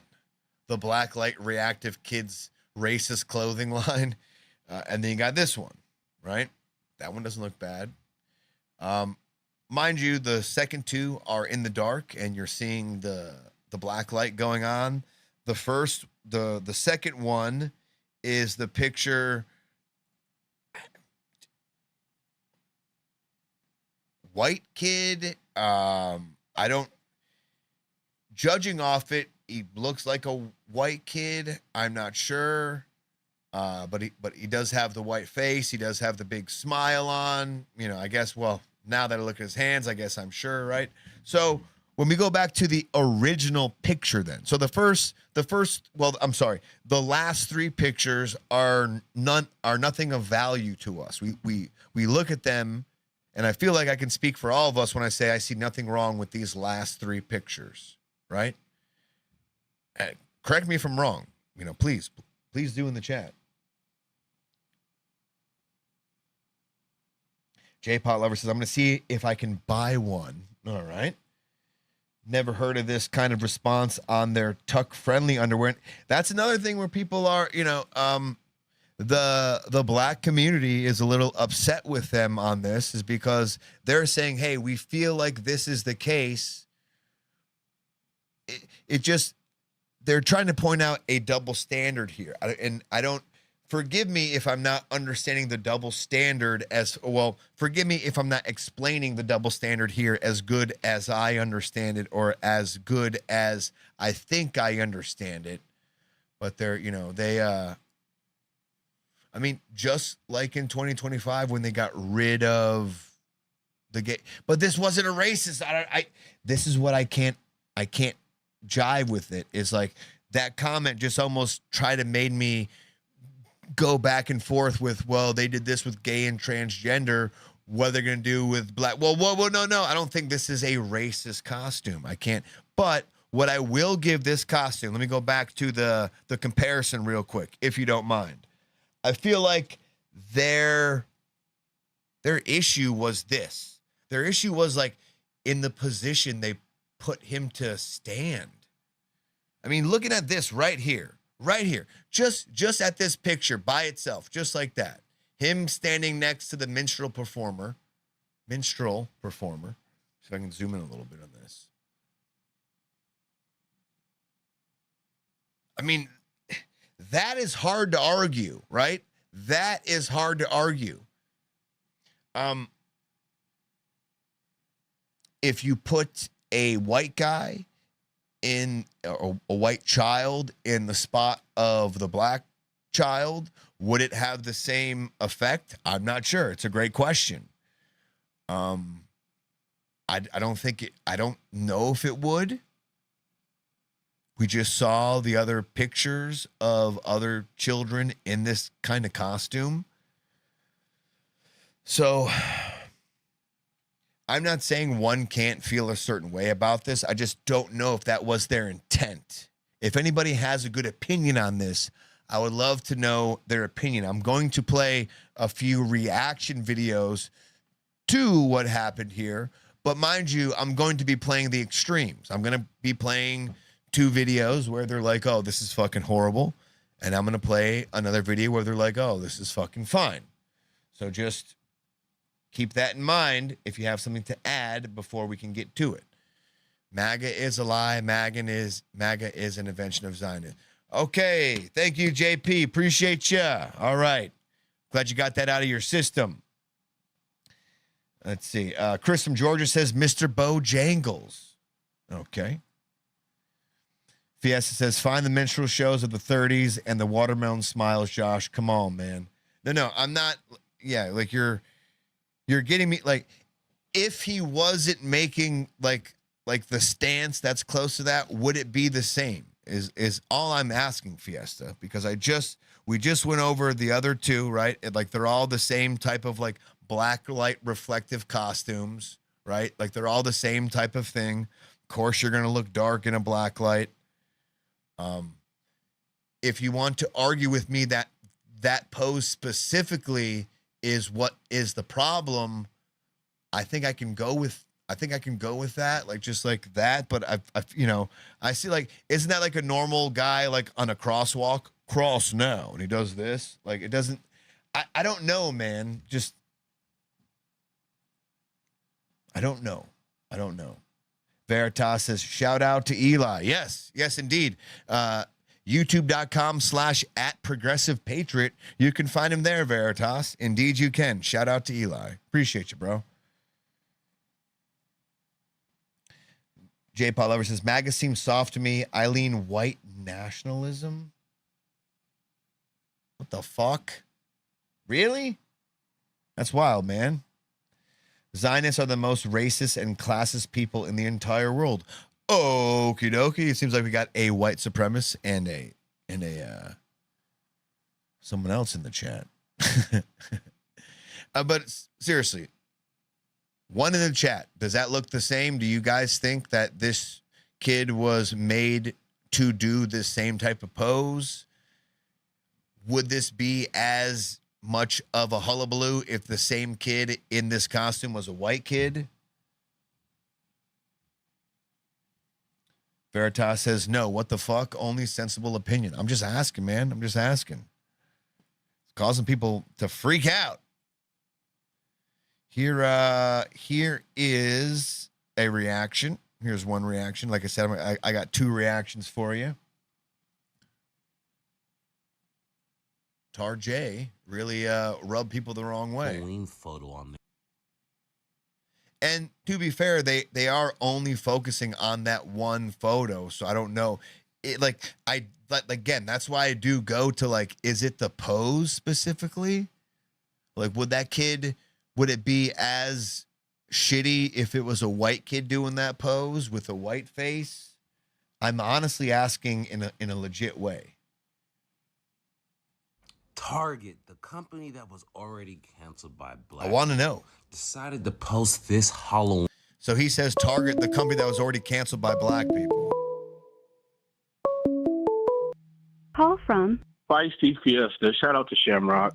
Feisty to Fiesta. accept, press 1. To send a voicemail. Feisty Fiesta. Man, gosh, come on, man. Instead of saying come on, give me some detail. That's all. All right, Josh. See, this is the thing, man. This is why black people are just fucking tired, bro. We now have white fatigue. God damn, I'm coining it right now. Black people have white fatigue. Yep. And before we get into any other fatigues here, what is the contributing factor to the outrage? Is it the pose? Is it the costume itself? What is the thing that really grinds your gears here before we move on into it?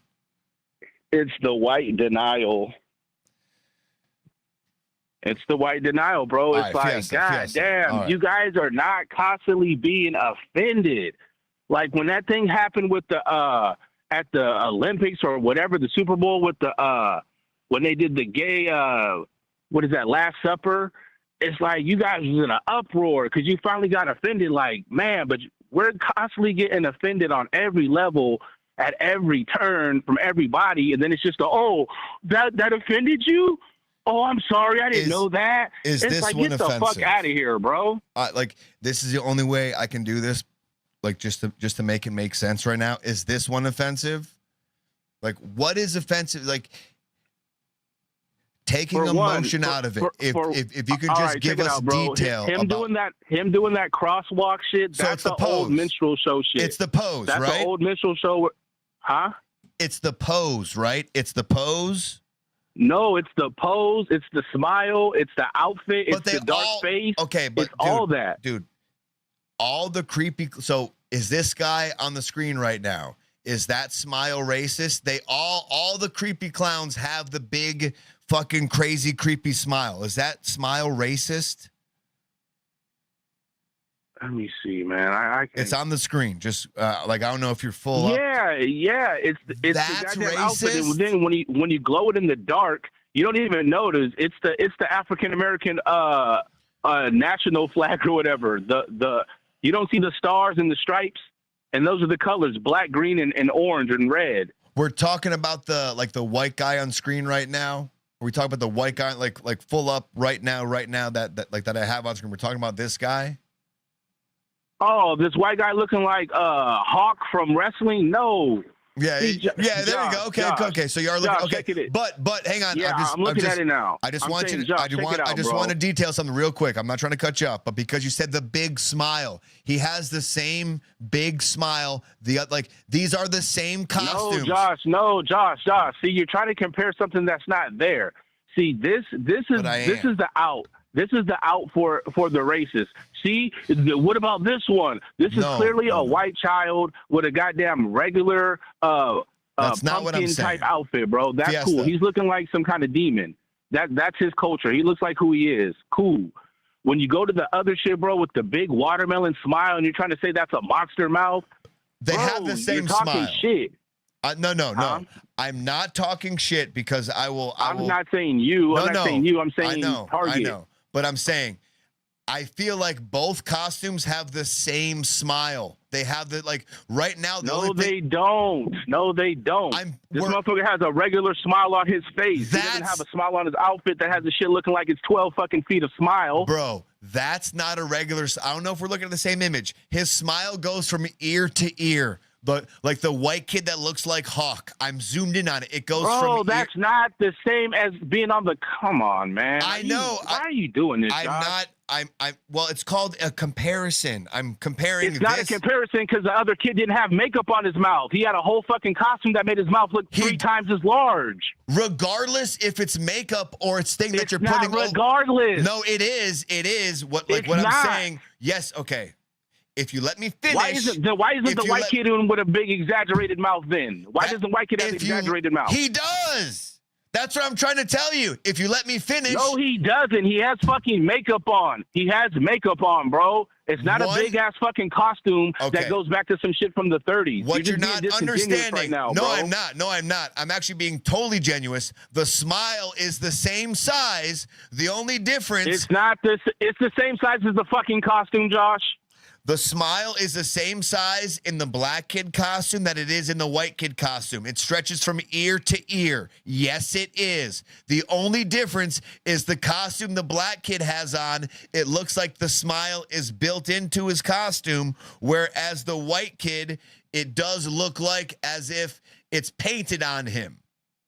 Right? So the white kid has a costume. It's not no fucking ear to ear. The kid is in a fucking costume. His whole head is sunk into the thing. It looks exaggerated like it did back in the day, bro. If you can't just say that, then you're being disingenuous, man. This dude looks like fucking the Joker fucking costume. He looks like any fucking regular costume that you have, Night of the Dead, all that other shit. Halloween, it looks like all that regular shit, bro. It doesn't look like he's in a whole outfit looking like he's fucking about to swallow a watermelon. Fiesta, like, come on, bro. We just got along, and now you're sitting here gaslighting me. Like the white kid that looks like Hawk. If I'm gaslighting, then why did Target apologize? Fuck, man. Can I just finish a complete thought real quick so you understand what I'm saying? My bad, sure. The white kid that you say, and as we joked about, he looks like Hawk from the Legion of Doom, right? He looks like Hawk. Like he has the big smile on. He's got the 2 little orange diamonds on his eyes. The smile stretches from ear to ear. If you look at the white kid's photo, right? If we're looking, and I have that pulled up on the screen right now. If you look at his photo, I will grant you that all this costume is pants, it is a shirt, and it is that weird thing on the neck, right? It seems as if the kid, with what's on his face, it does look like it's painted on. The difference is, if you look at the other costume with the black child, the same smile, as opposed to be painted on, is part of the costume. It's the same wide smile that goes from ear to ear, but in the black kid's costume who's doing the crosswalk thing, it's part of the costume. Josh, can I tell you something that's gonna blow your mind, and this will just end the whole situation? Sure. If it was a white kid, it would have been 3 times worse. Because it would have been like, what the fuck is this white kid doing in this fucking pose looking like that? Because everybody would have seen it. It would have been so obvious.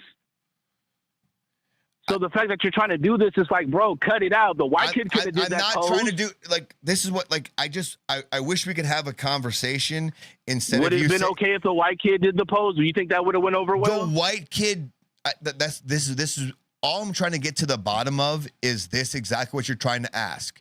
If we're talking about the smile real quick, like, and we'll work down to the pose, but just start with me at the smile. I'm saying it's not the same, Josh. It's not the same. We can just stop right there. It is. One is hella exaggerated. It's in a fucking suit, and it garners some old racism. So are you saying they both don't go from ear to ear? The smiles don't both go from ear to ear? Why do you keep saying ear to ear like that just makes it okay? It doesn't. It doesn't matter. I'm showing you how wide and one's head is sunk in the whole suit. To be fair, they both don't go ear to ear. To be fair, it does make a difference because that's how wide the smile is. If it goes from ear to ear, where the tips of the smile touches each ear, It wasn't the ear to ear. That wasn't what made it fucked up, Josh. I don't know why you keep thinking that the ear to ear made it something bad. It wasn't the ear to ear. Okay, now we're getting somewhere. So you're admitting it was the super exaggerated smile built into the suit. So you're admitting with the black eyes coming out of the suit, looking like a blackface and a blackface pose from the 30s. So you're admitting the smile is. So you're admitting the smile isn't the problem, since you're saying it does go. Oh my God, no! I'm admitting that the smile's not the same. And you keep saying ear to ear like it makes it the same. It's not the same. Are we clear or what? No, we're not, because you're not explaining exactly why you think the smile's different. All right. The kid's like costume. You tried to use on me last week, Josh. I can explain it to you, but I can't understand it for you. And okay, that's Candace, how I knew that's I was fine. Smart. That's because fine, Candace Candace. used that same situation on Wilson, and I was like, "Yep, I'm smart," because she's kicking his ass, and she said that. I mean, like the problem is, unlike the Candace and Andrew Wilson argument, we actually have video evidence up in front of us, and we're saying you can't explain it or you can't understand it. Like the audience sees different. We're literally seeing a smile that's the same smile on each costume, but just separated by one's painted on and one's part of the costume, and you're saying they're different smiles. You're completely incorrect there. I'd like to move on. Okay. If you don't want to move on, no problem. Then why did Target apologize? Well, one, because of anyone who kind of gets a little outraged by it, of course they're going to capitulate. Look what they did to like Pride Month and stuff like that. But again, I do think it was more so of the pose than it was more so of the smile. You're saying that if this same kid in this costume was a white guy, it would get the same outrage. I don't believe so. No, it would have got double outrage. No. But we just showed one. But Josh, do you understand? Do you understand mockery? Do you understand the guidelines and the concept of mockery? So why isn't this one outrage? What's not outrageous about it? It's the same fucking costume, but he's just not in the crosswalk pose. What is mockery about this? There is no mockery about that. That's just a white dude looking like a fucking regular Halloween kid. So all it is the pose. That's all I'm trying to get to. It's nothing about the smile. It's just the pose. No, that's what you're trying to say. No. Well, you just admitted back to some old racist shit that can be looked up on the internet. You can bring them up picture to picture and be like, "Oh yeah, I see where they did. I see where they got that." And that's the thing. These companies, they didn't like that we boycotted them when they did that bullshit with the DEI, which we don't care about now, and all that bullshit. And they're trying to get back at fools. And this was a little jab to us, and they thought it was going to go over. Because young people don't understand these type of tropes and these type of old school racist situations. So they thought it was going to go over, but it didn't. And that's why they apologized. But it doesn't matter. Once the offense already happens, they did their job. They got it out. They got it off. So that's what people got to understand, bro. Like, so do you think there's like shit. We go through this all the time. This is an everyday thing with black people. Do you think there's like some guy in the Target, and he's like, all right, what we got to do is we got to make sure that this guy looks like your typical minstrel black person, and like Josh, the guy saying that has the KK hood on. Do you know how many levels? Do you know how many levels you have to go through to get an ad like that in Target, bro? You know how many people have to sign that off That shit is not like just one person looks at the ad and is like, oh, nah, bro. They had to style those people. They had to get those kids. What you're proving my point. What you're proving my point. What you're proving my point. Nobody else saw this as you went through that many chains of commands and nobody saw that shit? Like, what I'm saying is, it proves a good point that nobody saw this as racist from the get-go. Like, they didn't connect this to a minstrel show. They just saw. Hold on. All those intelligent people, all those fucking educated people with degrees and all that shit that work at those companies for years, and all those people aren't young kids, Josh. Some of those people are 50 and 60 years old too, so they know what the fuck is going on, bro. So you're telling me it went through 15, 20 write-offs and said yes, and it came out like that just for them to apologize? Are you fucking crazy? All right, prove it. Prove it. Show me the people on that board are 50 and 60 years old then. Since you said it, prove it. I can't prove it right now. All right, so you're just talking out your ass. You're talking about feels. And all I'm trying to say is feels. Okay. Prove they're not. You prove keep they're going. not. Josh, prove they're not. I'm trying to. And the only evidence I have to prove they're not is they released 4 or 5 costumes that are blacklight reflective. So you got feels too, right? No, I don't got feels. I actually have evidence, which is different so who's than on the feels. who's on the board of directors? Who signed that off? What age are they? I didn't ask you names. You were the one who said ages. You told me to prove it. If I could prove it, I'd have a name. I was not making the claim of their ages. I have nothing to prove. You said they were 50 and 60 years old. Okay. No. So what I'm saying is That's not That's not how a claim works. I don't have to prove your claim. You have to prove your positive claim. I never made that claim. All I was claiming is there are 3 or 4 other different costumes with people in different poses that don't make it racist. My whole point to this whole thing before, I like you, but before you inadvertently derailed this was I thought the only thing that made this people, made them speculate was the pose. I disagreed with the smile. I disagreed it was because a black kid was, I think if a white kid was in this pose, it would be thought nothing of it. So I was almost with you, but you fucking derailed us. Right. If a white kid was in the post, think nothing of it. Well, hey man, that's cool, bro. Like I said, we live in a whole total different situation, man. Like, if you're trying to compare both smiles, then I'll let you do that, man. But if that was the case, Target wouldn't apologize. They wouldn't have made that long ass situation where they said they missed it. I disagree completely. They dropped the ball on this. They wouldn't apologize, bro. So yeah, we'll just take Target's word. Target right now is a company who's on very thin ice, and they want to do whatever they can do to make sure that they look good in the public eye. I don't think it was a lot of people who said, hey, look at this. This was a bad look. I think it was a select amount of people, but they chose the path they chose, and we'll see how that plays out for them. But looking at all their other blacklight reactive things, I just don't think that looking at it in totality, one isn't racist. If we want to focus on one picture by itself, we could make correlation, sure, but I don't think that was their intent. I'm going to show you in a second somebody who I think is racist. His name is Jake Lang, and I think he did this. He did some of these protests intentionally. But as far as Target goes, I don't think this was an intentional racist thing. But you know what? I could be mistaken. I'm not saying I know. I'm not saying I know, Fiesta. Yeah, well, that's just, thinking that everybody's a simpleton. Like, to think that way, bro, you just never told a good lie, man. And a good lie, there's a lot of lies and there's a lot of truth in it too. And that's how you don't get caught. So you're thinking that, they're just going to have a bunch of Sambo faces and big watermelon patches and all this shit. Oh, that's clearly racist. No, they're going to hide this shit with the picture you showed me with some regular white kid looking like a white kid having a fun time on Halloween. What and incentive? They're going to show some fucking other kid looking like a goddamn cartoon character with a fucking 3 times exaggerated mouth. Let's use some logic. Looking like he's fucking about to dance a jig. Let's use some logic here. What incentive would Target have to do that to a lot of their customers? You don't understand. Like I said, or I'm not going to say what you don't understand. It just seems like you don't understand. So you can't answer the question. You can't answer the question. So you're not going to answer the question. So you're not going to answer the question. I am answering the question. No, but you didn't, because I answered a specific question. What do you don't think Target understands about their customers then? They understand exactly about their customers that they'll So they boycott for think a they little can be bit, and then racist they'll to end their up coming- customers? I don't understand what you're saying. Like, you think they can be openly racist to their customers? What are you saying? Weren't they openly so-called racist when they stopped supporting all the shit they supported? They got them boycotted the first time. Racist? No, maybe sexist and like transphobic. No, but not racist. I don't know. Are we talking about the same thing? All right. Well, whatever they were, black people didn't shop with them for like 6 months and fucked up their whole money. So now, once again, they're bouncing back because black people said, "Hey, you know, cool, that shit's over. We forgive you. Plus, I don't like going into Walmart."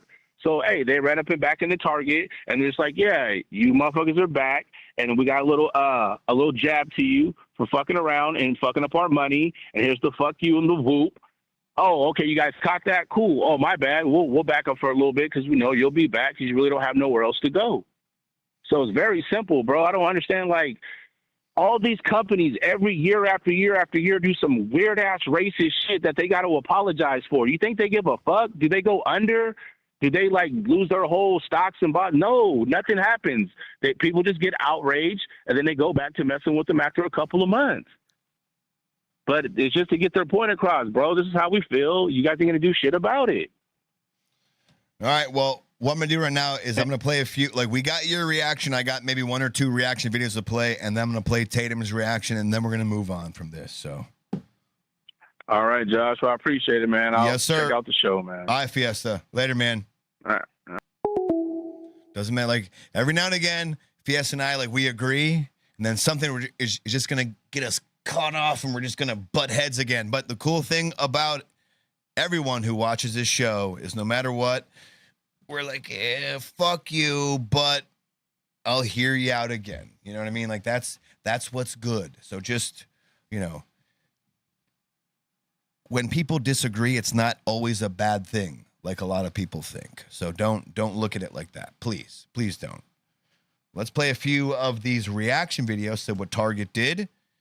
I was just starting, I believe, this dude's reaction before Fiesta call in. We'll finish this guy's point, and then move on to the other ladies, and then finally a counterpoint from Tatum. So by black people decided to post this Halloween photo on their website to sell to people. And it's like, you already know if you're a black person and a character that this is, and to remake that in 2026 is honestly insane. And it's like, there are so many black people that were already never going to go back. Also, to go to Fiesta's point, Hawk, as we're calling him, the other white kid in the picture that had the painted on face, he didn't have the little teeny tiny hat that's on this guy's head right now. So, I mean, that's 1 point in the negative towards this picture. To Target. It's a few points. There's going to be many more that are even going to stop after this as well. Target goes on to say, all right, Tech, we'll see you in a second. We pulled an offensive Halloween costume that should have never been part of our assortment. It is no longer for sale. As a company, we got this wrong, and we are deeply sorry. We know this is especially hurtful for our black guests, team members, and partners. Removing the costume is an important first step, and the company is looking closely at how this happened and what needs to change to ensure this won't happen again. And it's like, Target, buddy. You already did what you did in 2025, and you did the black migration because ain't nobody fucking with Target no more. And it's like, now you do this in 2026, and that's just the final nail in the coffin. We are never going back to Target. You guys are racist. You pretended to not be racist to get black dollars for years, and now we know who you are. And who you are is someone that would post something like this and then want to apologize afterwards. But it should have never happened to begin with. What does that mean, Black Guy 9? Not all blacks are the same. What do you mean by that? J. Potlover says, if Target did this on purpose, it was a genius marketing move Carnival Cruises could learn. Fuck!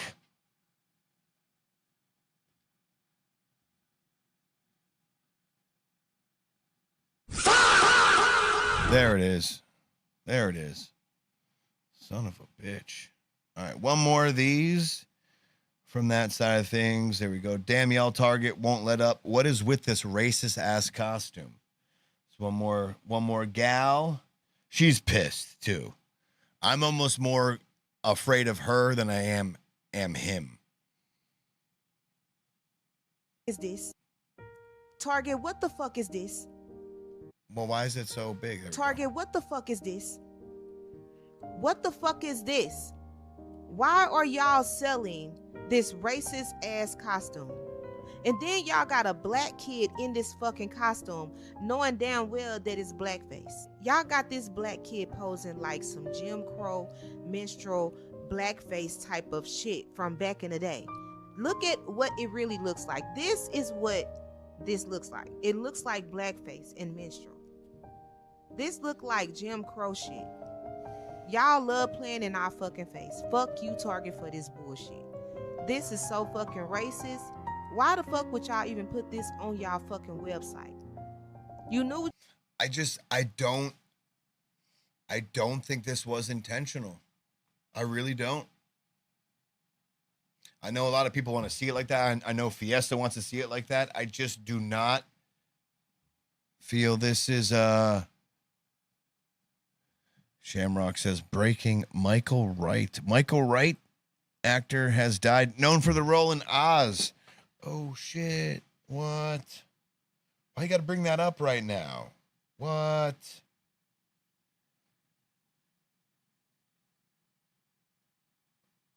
Son of a shit. Oh, he died a few days ago. Fuck.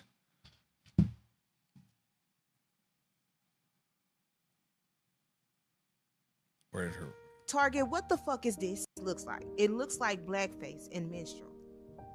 This look like Jim Crow shit. Y'all love playing in our fucking face. Fuck you, Target, for this bullshit. This is so fucking racist. Why the fuck would y'all even put this on y'all fucking website? You knew what you was doing. Y'all knew what y'all was fucking doing. These are all the pictures that it looked like. Look like, am I tripping or not? Because this is some racist ass shit. And I know fucking well I'm not tripping. Like, it is the pose. Like, regardless of what we want to think, like it is the pose. Like, are we gonna sit here and like pontificate on how it's not right? Fine. And I'll go with that. It's not racist. Gotcha. They didn't mean to do that. But are we going to also sit here and say, like, you didn't fucking know to think and just double check in 2026?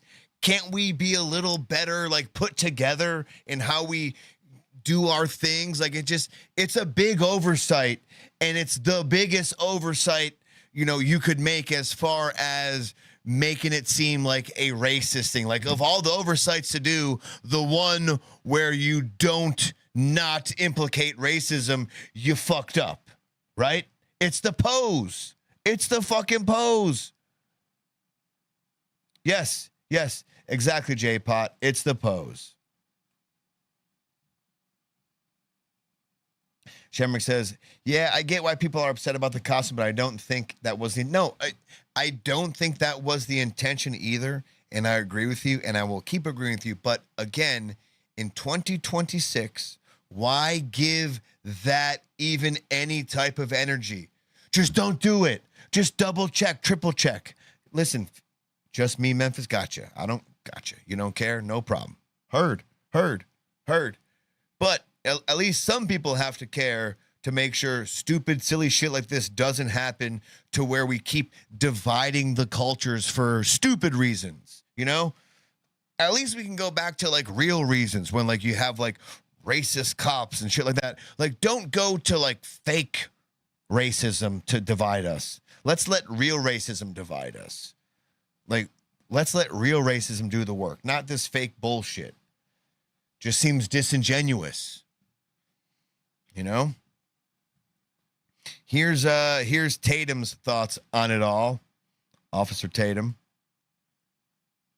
got his 1, 2s, 3s, and 4s on this whole thing. And again, when you look at this and you look at everyone talking about, J-Pot Lover said it, I'm saying it, I think Fiesta kind of conceded to it. It's the pose. And maybe I'll even concede with Fiesta here. The same pose with this exact costume on, where it has a black hood and the not painted on smile, but the smile part of the costume. Sure. Can we be a little more aware? of these things next time and not have shit like this happen. That would be cool. We need less of shit like this to worry about and more actual issues to worry about than some stupid company making a stupid decision and unfortunately making people feel less than. Like, fuck you, Target. You know, it's the same thing like white people can't be their favorite superhero. Listen, Just Me Memphis, or I don't know, Memphis, me please, Just Me please. Something somewhere is always going to offend someone, so I am so over it. I feel you. I feel you on that. But as far as a show like this goes, like we're talking about the things that offend people, and it wouldn't behoove us to not mention the fact that maybe we shouldn't be making mistakes like this. Like, I agree with you, right? But also too, could we be better? Like that, like it just seems like a really easy one to avoid. I'm with everyone. Like, I'm with everyone. I don't think that this was intentional, but as TZ said, yeah, that looks racist. Good job, Target. A company that pushes trans ideology onto children is now doing racist things. Like, okay, goodbye, Target. We'll see you later. Or they can't be their favorite celebrities because if they paint themselves black, you ignorant Negroes got to cry about blackface. What are you talking? But you'll wear a white face. Y'all wear a white face, and that's fine. But if somebody wear a black face, you got to associate them with minstrel shows. 100 years ago. And this is the thing that bothers me, and this is why, to be honest, y'all ain't never going to make it in life. You guys are racist, and that's going to hurt you forever. Because when you look at them saying, there's not black people in the room. So you assume that not one white, Hispanic, or other race person can make a judgment call that's appropriate and reasonable. They have to be black to make a judgment call. Imagine if white people said this. You go to a black-owned business or something like that where black people. Every white person in that Target room was like,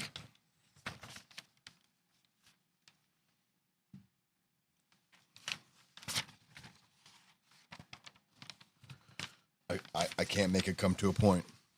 Damn it. Yeah. Fuck.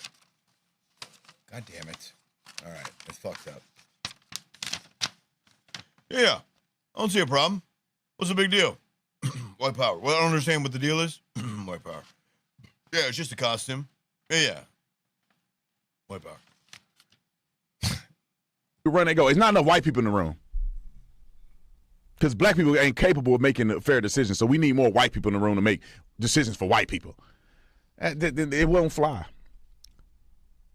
And I just got a couple clips that we'll post about these influencers crying.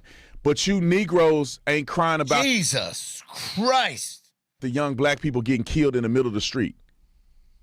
About the young man that went and shot them two women for no reason at the corner store. Or the young black athlete who was an aspiring athlete. He had a Houston Rockets hat on. I can't, Tech. I cannot. There's no, it's not happening. I'm not a good origamier. I'm not good at it. Not good at it. So my apologies there. Fiesta says a bunch of those so-called black people are Africans and Caribbeans, and they don't want to lose their job or get sent back to their countries. So they neither had because they don't know the history. And he got killed in Compton because he had the wrong hat on. Y'all not boycotting over that. Y'all not talking about that. Who cares? I mean, that is an interesting point, right? As far as what Tatum says, I'm just only going off what Tatum says. Don't shoot the messenger. But it's like there are things going on that seem more pertinent to be concerned over as opposed to a Halloween costume. And he's like, what's the disconnect? A Halloween costume or actual violence? Veritas says, make a crane, pussy. Yeah? That's my fucking crane. Fuck you. How about that, pussy? There you go. It's fucking working crane, not a bird crane. Not those fag cranes. How about that? NGA, you're gone. You gone go the route of Stacey Dash when they done with you. You gone go. All right. Kick Smith says, we're definitely talking about that Tatum. Tech says, I would be interested to know how many blacks were involved in approving that costume ad. Redeem Restored said, would people say the same if it was a costume with a swastika? Just like some, somebody would, and I feel like it'd probably be white people. Like if there was a costume with a swastika and it was like a white guy with a Klan thing, they'd be like, racist. Which, I mean, they're not wrong for saying that, right? But it just seems like this gets more attention than a lot of things do. I don't know. Your thoughts? Let me know what you think. If you feel like calling in, there you go. Numbers open 954-546-3455. We will move on to something, though, that I do feel was intentional. You know, this whole costume thing. I don't think Target was like, you know what? Let's piss people off and put a minstrel costume up there. No, I don't think that's what they planned on doing. But you guys know who Jake Lang is? Minnesota's own Jake Lang. Yeah, this guy, he's not doing a good thing. He's not doing a good thing for us folk out there. He's having a protest. He wanted to call this a peaceful protest. And he's pulling a Chris Rock maneuver. You know, there's a difference between, you know, I'll put it like this: white people and rednecks, white people and crackers, right? So Jake Lang is trying to do the same type of commentary on that, but, you know, you can't do that. You just can't do that, especially during contentious times. And going out with a sign that says the thing you don't like. You're also saying, oh, I like one thing, but I hate another thing. You can't. You just can't do that. I'm sorry. If that pisses people off, my apologies. You can't do that. No, I wish I did know. I would have shown up. Of course, Veritas. Of course you would have. You just like to push buttons. You're just a button pusher. I know you'd love to show up. I almost like, are you a Jake Lang fan? You like what Jake Lang spits down? Yeah, are you a fan of him? Because like it just seems like he's there to cause trouble, right? He not long ago, his main goal was to burn the Quran and the Torah together. I think he did it at one point. Like you're not really there to protest. You're there to like cause a ruckus protest. It's very disingenuous. You're not there for a good reason. You're there to cause a shit show. And that's what he's doing. Jake Lang is a guy from January 6th. He got pardoned by Trump. And ever since then, he's just been on a tear. He's especially in Minnesota. Somali this, black person this and that. And right now you see his sign says Jake Lang loves black people but hates. It's like a Chud the Builder type thing. Loves black people but hates. He's got a shitload of security around him. He's even got black people holding crosses. Like I don't. Maybe he's like a Chris Rock joker. He's like, yeah, no, I agree. I like black people, but hey, what's up, Stiff? How you doing, man? Dawson Harris, white Americans need to be studied. We do. We're such curious creatures. Especially like we have like different like layers and like we're like onions. There's so much to peel back of us white folk, you know? The word redneck was never an insulting word either, but later turned into one. Society changes the symbols and meanings of symbols and words. What's up, Stiffy? Dawson says he's a raccoon. The Wiggy says I'm going to a No Kings rally and shit on the street. That's fun. I hope you record that. I love to see a steaming pile of shit on the street. That'd be cool. I get that. So we got a few angles of this. Jake Lang again went out to do whatever he does in Minnesota, a protest. And he wanted to let people know, I guess, that he doesn't like, again, I'm going to just use the white people correlation. I like white people, but I hate crackers. I'm sorry, crackers, right? That's what he's trying to say. Like, kind of horrible? I don't know. Are we all on the same page with that?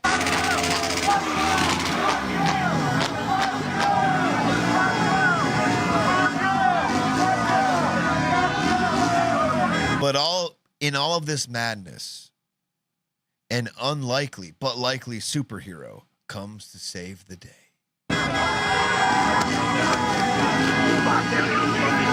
This guy's great. We're going to play a video of this guy getting onto the truck in the beginning.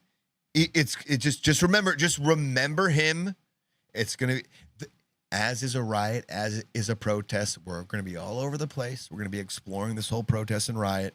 But remember this guy, he seemingly walks on the truck, no problem, right? Look at him. He just walks right up on the, no, it's not how he first got on. We'll get there. And look at him just yelling at the black guy.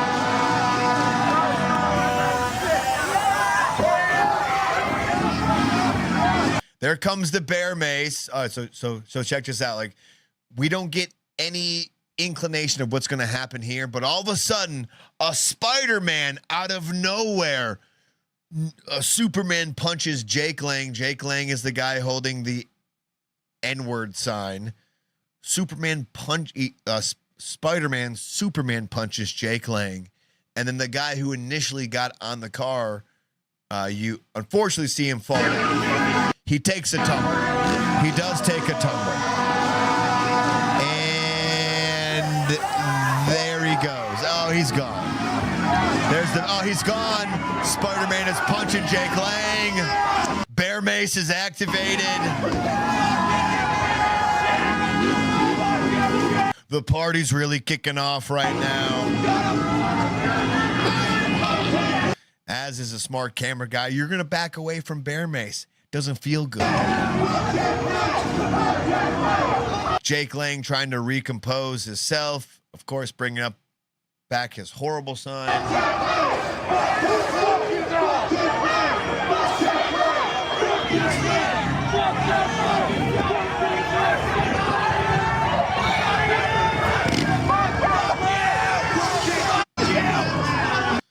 That's that. So there's Jake fending the people off. Like, it's just like, what do you think's gonna happen when you just go outside with a sign like that? I don't. Should it happen? I'm not sure. But what do you think is gonna happen? This, right? You would find me hard pressed to think like going out there with a sign like this would turn out differently. You know? Well, okay, I'm not going to play your comment, Dawson Harris. I don't know about America being soft. Black Guy 9 says zesty Spider-Man. Shamrock says Spider-Man does whatever a spider can. Texas, that's some wild shit. Oh, it's going too fast. Chat's moving quick. That's some wild shit.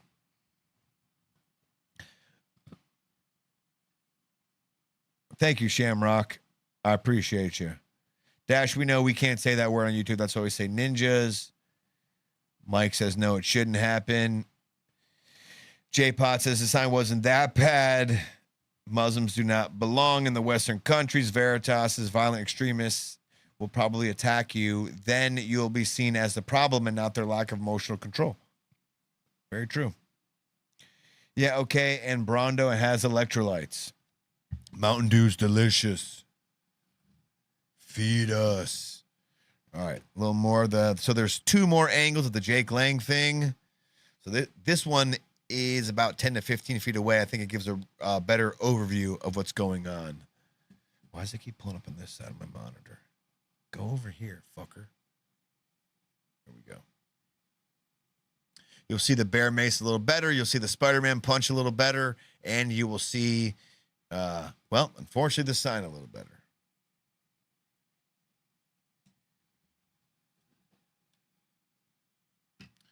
Where's the volume? I just do we need the sign? Do we need the fucking sign, Jake? Do we need the sign to be there? You know? Just doesn't feel like it does what he thinks it does. I feel like it does the opposite.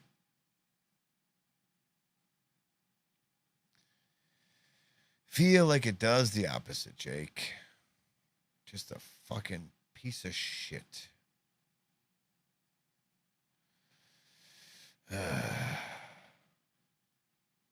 Just concerned about the TOS, but whatever at this point. All right, here we go.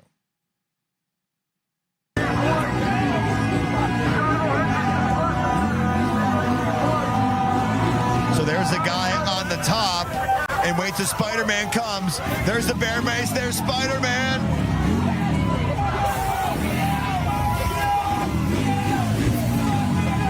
Look at all the bear mace.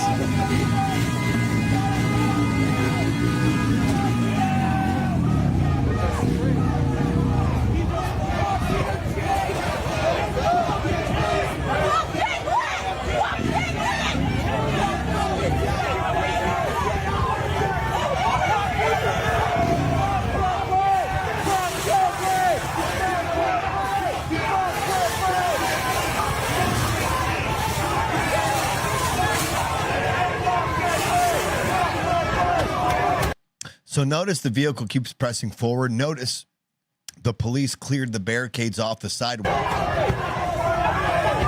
Again, I'm not a fan of Jake Lang. I'm not sitting here and being like, yeah, Jake Lang, he's a good guy. You can think that. I'm not telling you, like, you can't think that whatsoever. I'm not saying you're not allowed to feel that. I'm saying I don't feel that way. I'm saying going around with a sign like this, you're a piece of shit. In an area where you know it's going to draw, like, you know what you're doing. Like, you're not doing this to help anything. This is just to incite shit. Can't we be honest about this moment in particular? Can't we be honest that this guy's just doing things to incite things?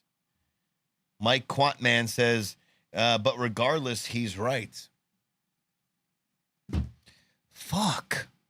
You know? Fuck. I don't know what you mean by he's right.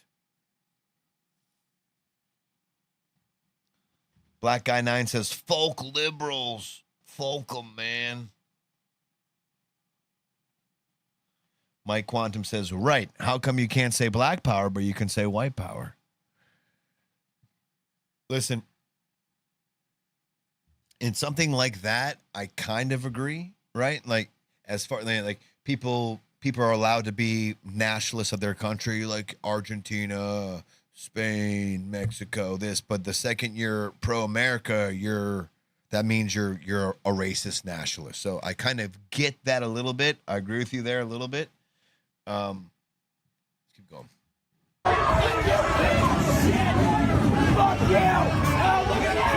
Look at Spider-Man. He's trying to, like, at that point, you're trying to rip a cross out of somebody's hands that's in their angle. You're probably going to get arrested too, as Spider-Man will eventually get arrested here in a second. Okay, so, by the way, my favorite clip of the entire night is going to be this clip. The first two angles we saw of this guy was him climbing on the black pickup truck where Jake Lang was. Okay? First two angles, gotcha. We saw that. You're doing the Lord's work. What we didn't see was him trying to hop on the pickup truck the first time and him failing miserably.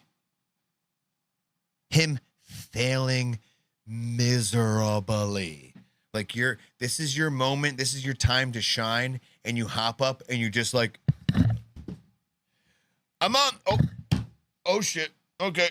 All right, I'm gonna keep going. Don't worry about it. Don't worry about me. Watch this. This is this right here. It brings me a lot of joy. A lot of joy.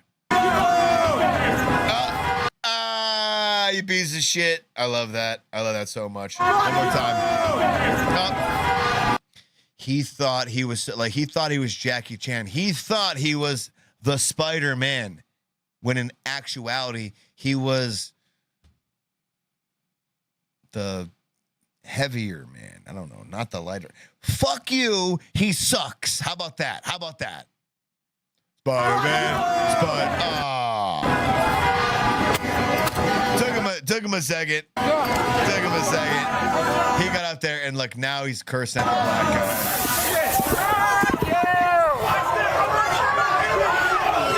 guy. He pushes the fat guy out. Fat guy's trying to rip the cross out of his hands.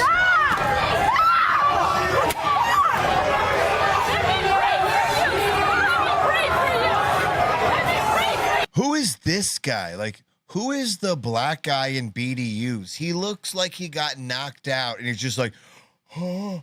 Look at him. I don't know what's going on with this gentleman. Maybe he's like some type of, what do you call it? Like, maybe he's some type of, like he got injured in war. Like, maybe he's some type of war survivor. But he's just sitting, I don't know who the fuck he is. And Jake Lang is just holding a sign above this dude and next to the other black dude saying, I hate N-words. And you're like, fuck, man. J-Pot Lover says, I have a black friend. Well, that's what we all say, isn't it? Just one. He's from Mississippi. His people are good people. We should put him in charge of the rest of the blacks. Fuck. Are we attracting the wrong crowd here? It's because they want a civil war. I believe that. That's why the Muslims are here in the first place. It's a good thing to say about the left and the radicalization of the Muslim religion in this country. Interesting indeed. Interesting indeed.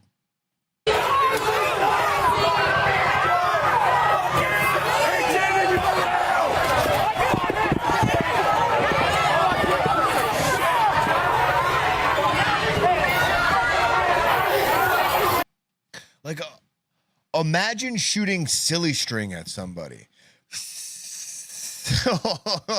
What the fuck?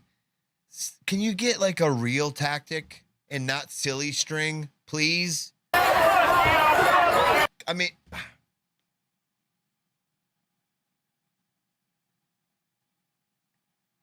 silly string just really pisses me off. I don't know why, but it's not something that is deemed necessary for a protest. You do not bring silly string to a protest of somebody saying racist things. What the fuck? Veritas says, Josh, it's time you wake the fuck up and realize the quote extremists aren't so extreme anymore. Nobody was taught this. It's simply a result of no longer being able to ignore reality. Well, what do you think I am not realizing, Veritas? Please let me know. I would love to respond to what you're saying, but please let me know. Veritas says, silly string is extremely flammable, and if you light it up, you can fuck up somebody as it sticks like napalm.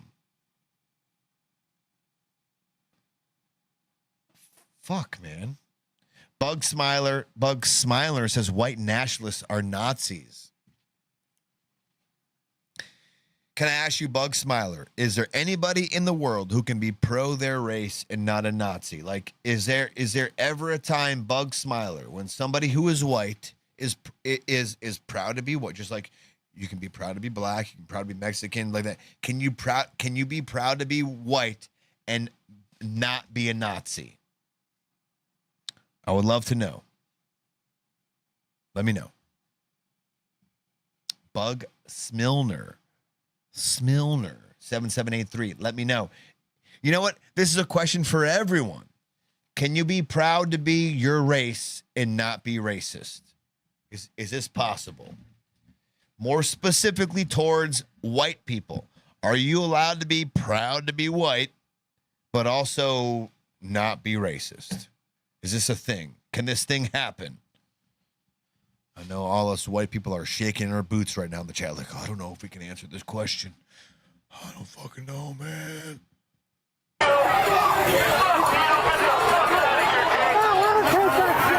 I'll tell you, sure. Why not? I'm proud to be from England. I'm proud to be from Ireland. I'm proud to be from Poland. I'm proud to be myself. I don't think anybody can tell me I'm not. Like they could make me feel like the case. They could make me feel like I'm guilty for feeling like that, but that doesn't mean that they're right. But yeah, of course, I'm proud to be from where I am. Just as I hope you yourselves are proud to be from where you are. I hope so. You know? Thank you, Black Guy 9 says, of course, you're allowed to be. Veritas says, you keep branding people as white supremacists despite no supremacist opinions being given. You keep repeating how... What? Fiesta... Veritas, when did I say any of that? The fuck you talking about? Veritas, come on, man. What the fuck you talking about? When did I say any of that? Call in. Have a better word than that. I keep branding people as white supremacists despite no supremacist opinions being given. You keep repeating how vile a mean word is on a sign. Meanwhile, white people are murdered, raped, and robbed. Tell me. What do you mean?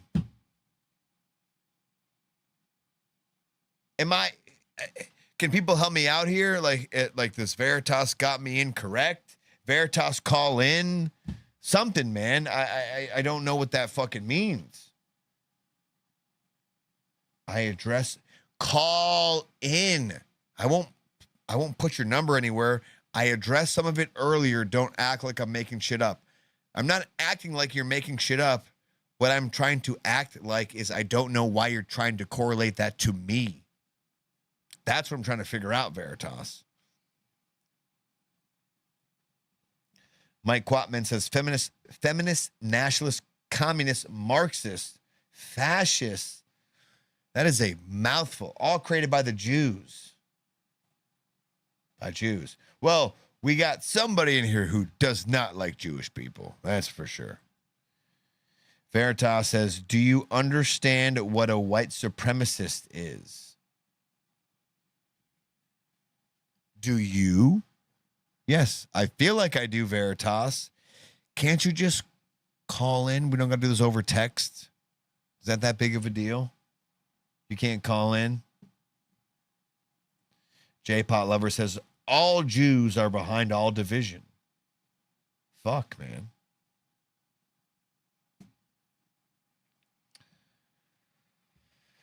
Okay.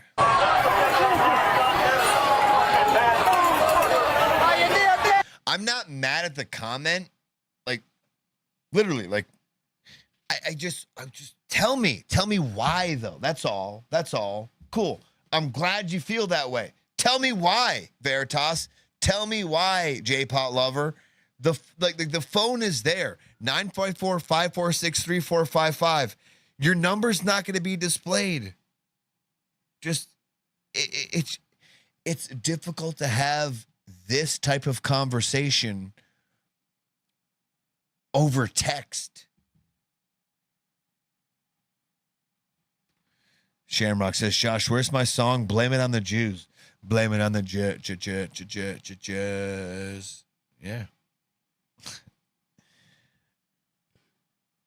Because, Veritas says, because you have this normie tier disconnect from reality where you can't allow yourself to comprehend how somebody could come to the conclusion like white people should have their own country.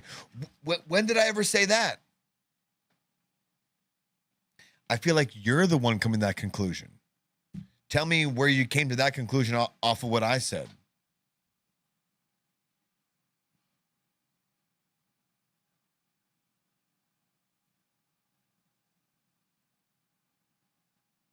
Mike Quatman says, you said And then J-Pot Lover says, Henry Ford wrote about the Jews. You should read that.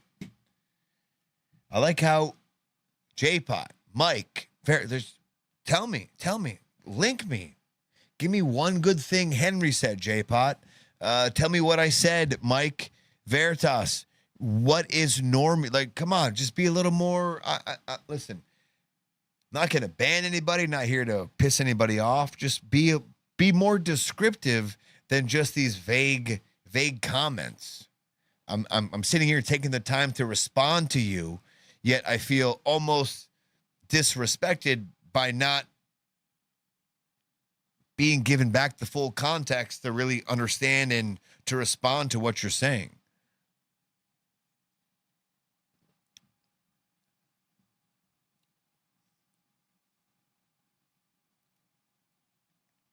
J-Pot Lover says they have a plan and haven't missed a step and it written down. Mike Quatman says, why doesn't Saudi Arabia take all these Muslims? Shamrock says, Veritas, do you want an all-white country? Veritas says, of course. Mike says, in general, Patton said we should join the wrong team. We joined the wrong team, Veritas says, or at least mostly 1960s demographic could be fine. Trump got rid of USAID and all the corruption. Veritas says, an emotional group think follower who fears social reprisal for warming to wrong think. Josh, he's trolling you. I don't know anymore, Stiff. I don't know anymore. Help me! Help me!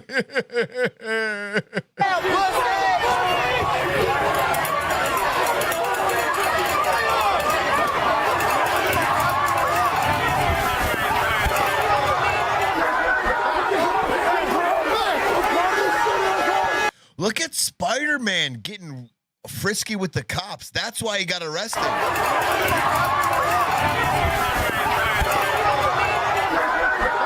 Look at him. He is.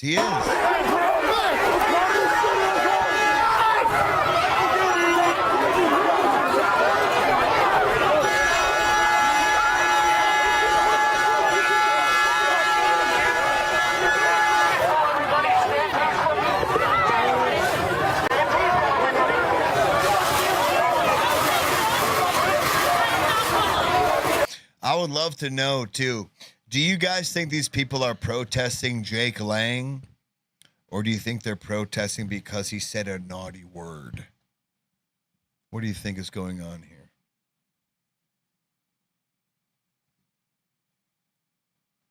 Mike Quantum says, anyways, this whole incident with Jake Lang was staged.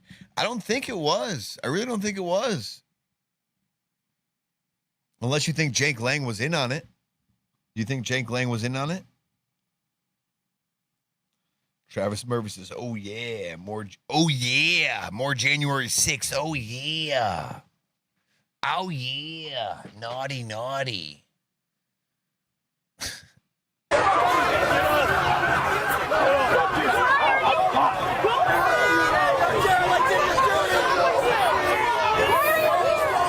I'm going to say something after this because I just wanted this video to be played. You, Jake! These are very obviously police officers. This is very obviously the car Jake Lang is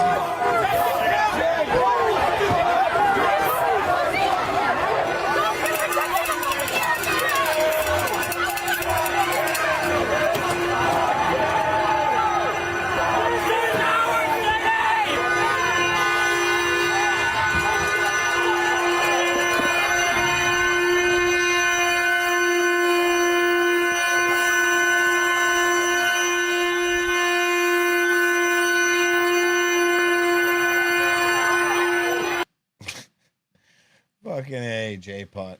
If he's a Jew, Jake Lang was in on it. Jew Jake Lang. You know that Jew Jake Lang? Shamrock is responding to Veritas. Maybe you feel let down because him along with many others just don't believe in what you believe in. Different opinions are healthy. Exactly, Travis. Jake who? I only know about him because of some recent things he's done. You know, he tried to burn the Quran. He tried to burn the Torah. He was, what do you call it? He was, Trump pardoned him. He was pardoned he was part of the January 6th thing. He got pardoned. So he's just been on a tear lately. And in one sense, I'm for it. Dude, do your thing. Protest all you want to. Go ahead. You know, as long as you're not doing anything illegal, I'm for all the protests. But he is, I feel like you are pushing the line with free speech when you have signs that say shit like that. I don't like black people, but I hate, you put the word, I hate the N-word. And I do feel like you leave yourself open to, no offense, you use the word in public, you're going to get deemed inappropriate and a bad person, right? But if you use it also with the word hate, man, you're fucked. Like, people are not going to take you seriously. They're just going to,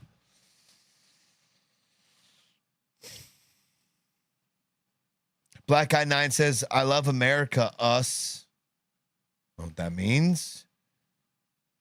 Travis says, LOL, oh, he's a troll idiot then. No, he is. He definitely is. He's doing it on purpose. Maybe nobody's calling you because you're not saying anything. Literally, you're just sitting here playing short clips of a video and reading people's nonsense. Well, then call in Media 602, you queer. You got something to say, then call in. You probably don't. That's what a show does. They go over things that people are talking about. And the Jake Lang thing, people are talking about. I bet you don't have anything to say. Hence the whole stupid fucking paragraph thing you just said. Please call in. Come on, man. 954-546-3455. Go ahead. Prove me wrong. I bet you won't. I'm waiting.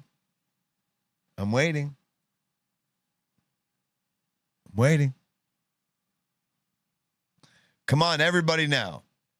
We want Medi. Yeah, Travis, call in. Yes, we can call. Yes, please. Travis, the 954-546-3455. 954-546-3455. Call in. Don't be a wuss. The phones are open. Yep, whenever you feel like calling. Travis, call in. I would love Medi to call in. Well, you do have something to call about because you can sit there and talk about. No, but call in, though. Like, Medi, listen. Regardless if you agree or disagree, call in. Medi says, I have nothing to call about. That's the problem. I said, give me something to talk about. I literally just agreed with you a second later. So call in and tell me what you disagree with me about. Is it that difficult? And this is not that difficult of a concept. Like, as soon as the next thing goes, you don't have to, we can't talk about that anymore. Travis Murphy says, I'm at the hospital getting checked out. Damn. Like that? Damn. Agree or disagree with what? That's the question. What? What do you, dude? Do you, man? That's fine. You know what? I'll tell you what, Medi. If you don't want to call in, don't call in. That's okay. You're not doing anything like that. We're talking about what we should call in about. You want people to go around using signs like Jake Lang did? Do you want people going around exercising their free rights and freedom of speech like Jake Lang did? Or do you just want people to just shut up? You know? Thank you. Thank you, Fiesta. Call in, guys. Come on. Fiesta, a lot of these people who have these like very strong claims about like white supremacy, this and white, like, I guess they don't want to call in, man. I guess they don't. I guess they're too scared. Medi, call in and then you get the question. How about that? Like, why are you so afraid to call in? I've given many direct topics of discussion, Veritas. It's fine if you don't understand what those direct topics are, but that's okay. You know, it's not for me to always go back in the past and play what you need to play for you to call in. Just call. Let's call. That's fine. Travis says he's still in the ditch. He says, I'd call in, but it's rude and waiting for a doc. Just hang up as soon as the doc gets there. How about that? It's not rude at all. It's not rude at all. Don't be a bitch and call in. All right, we'll move on. So after Jake Lang does his fucking thing, like we did see a few instances of the Spiderman. His name is Spiderman. He took it upon himself to knock the fudge out of Jake Lang, and that he did. That he did. Oh my God, now my vMix isn't working. Fuck.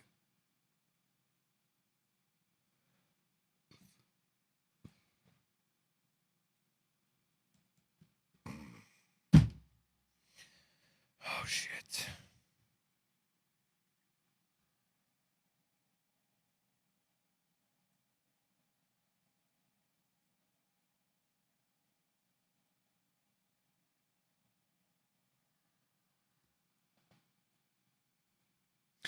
Oh, nothing's working on vMix. All right, well we're frozen for a second. Holy sugar.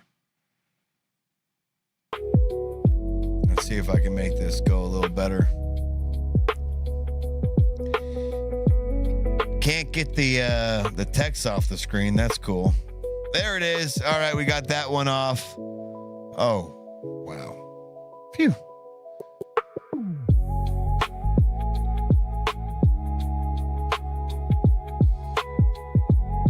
All right.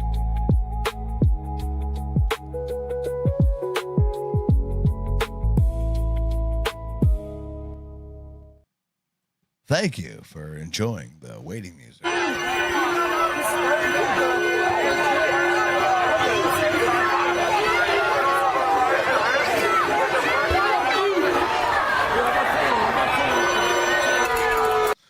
Why were her eyes thirsty? That's weird.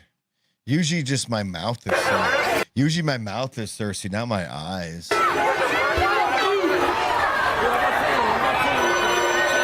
It's weird. I don't know why.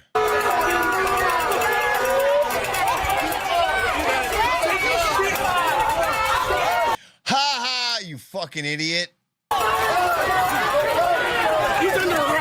Oh, that was awesome. Look at this fucking moron.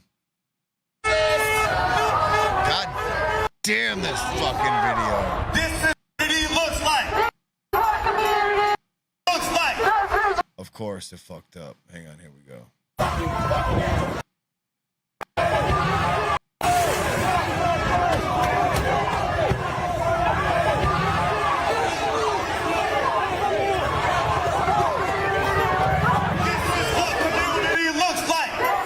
All right, guess we're not playing shit right now. Fuck. God damn it, man. All right, fuck those angles. Let's start from the beginning.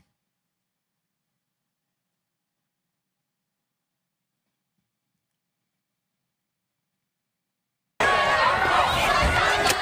gonna get fucking hurt, Jake. Get him. Look at the silly string ever. Ha ha ha ha ha.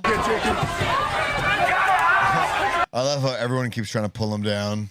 Like the fat guy tried to pull him down. The guy in the black tries to pull him down. You're gonna get fucking hurt, Jake. He pulls him down. The guy in the blue tried to pull him down, and now this fat guy's gonna pull him down. I wanna get Jake. Oh, you got him, bro.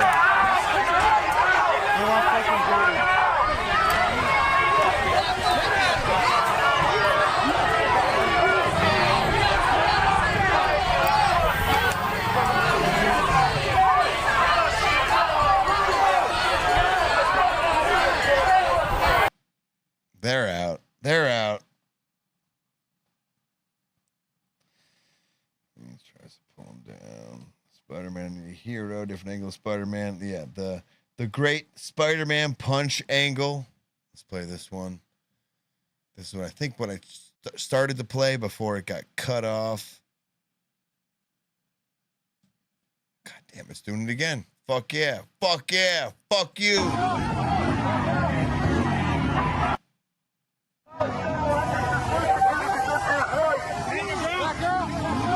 Bam. Bam.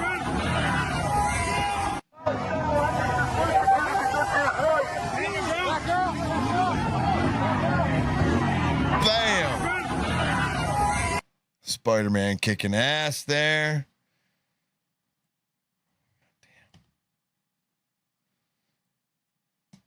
This one real quick. One more angle of the Jake Lang Spider-Man thing. Spider-Man was just prepping the entire time. He was like, I'm ready for this. We're doing it. I can't wait. Does whatever a spider can, spins a web any size, catches thieves just like flies. Look out. Fuck, I'm so Here comes the Spider-Man. fucking pissed. Is he strong? Listen, buddy, he's got radioactive blood. Let me get a fucking.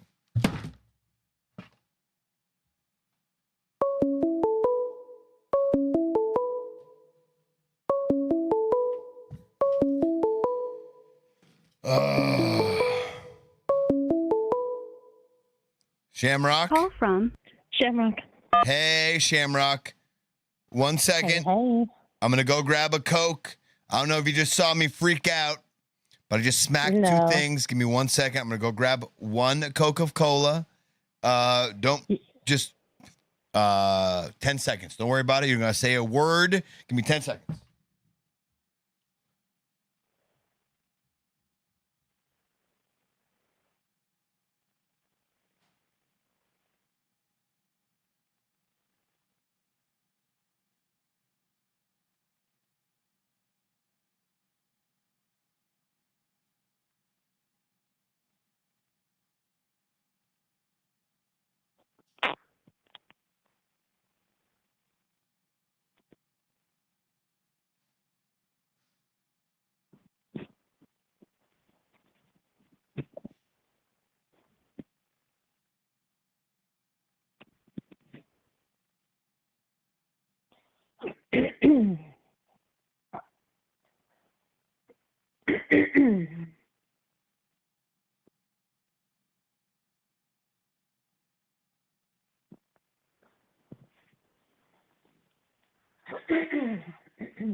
Shamrock. I'm sorry. I'm sorry. Hello. Sorry for that's that. okay. Thank you for calling. Thank you for hanging on. Holy shiz. What is going on in the world of Shamrock? By the way, thank you for doing what you did as far as the Stuck in the Middle Discord goes, because I feel like what you're doing is really making people want to, like, oh, I want to be there I want to chat in the Discord. So you keep it alive. I appreciate you. You, Miska, Mab, all you lovely folk really help it keep it going. So I'm going to try to do my best to promote the Discord after this show so people maybe feel like joining it as well. So Shamrock, without further ado, how are you and what do you have for us tonight? Well, thank you. Yes. And sure. Yeah, If sure. you want to use the graphic to attract people, give a link. It's a great Community graphic. post. It's a great graphic. It is a great graphic. It is a great graphic. It is a great graphic. I like the one with you, me, and Eli. Yes. I've been messing around with those too. So all we need is what's his face to get back here, huh? You know what I mean? Well, and then there's the one with me, you, Eli, and Vish. I like that one too. So- Like they're all good, and they all kind of make you want to chat in this Discord. So that's why I appreciate them. Like you did a really good job on that. So thank you very Cool. much. I'm glad you like it. I had fun with it. I'm still playing with them. What do I have for you tonight? So racism is a really, really hot topic tonight. Oh boy, And is it ever? Oh, and it brings up a lot from a lot of people. It's pretty wild. But I do have just one thing to say, a reminder to everybody, is that race wars, it's a hot topic, and it makes a lot of money. It makes a lot of money for a lot of people. And I call them the parasites in power. I don't care who it is, right, left, whoever. The parasites in power, they want us fighting with each other. They want to stoke these race wars. And then you have race baiters, be it on the right, be it on the left. They're on both sides.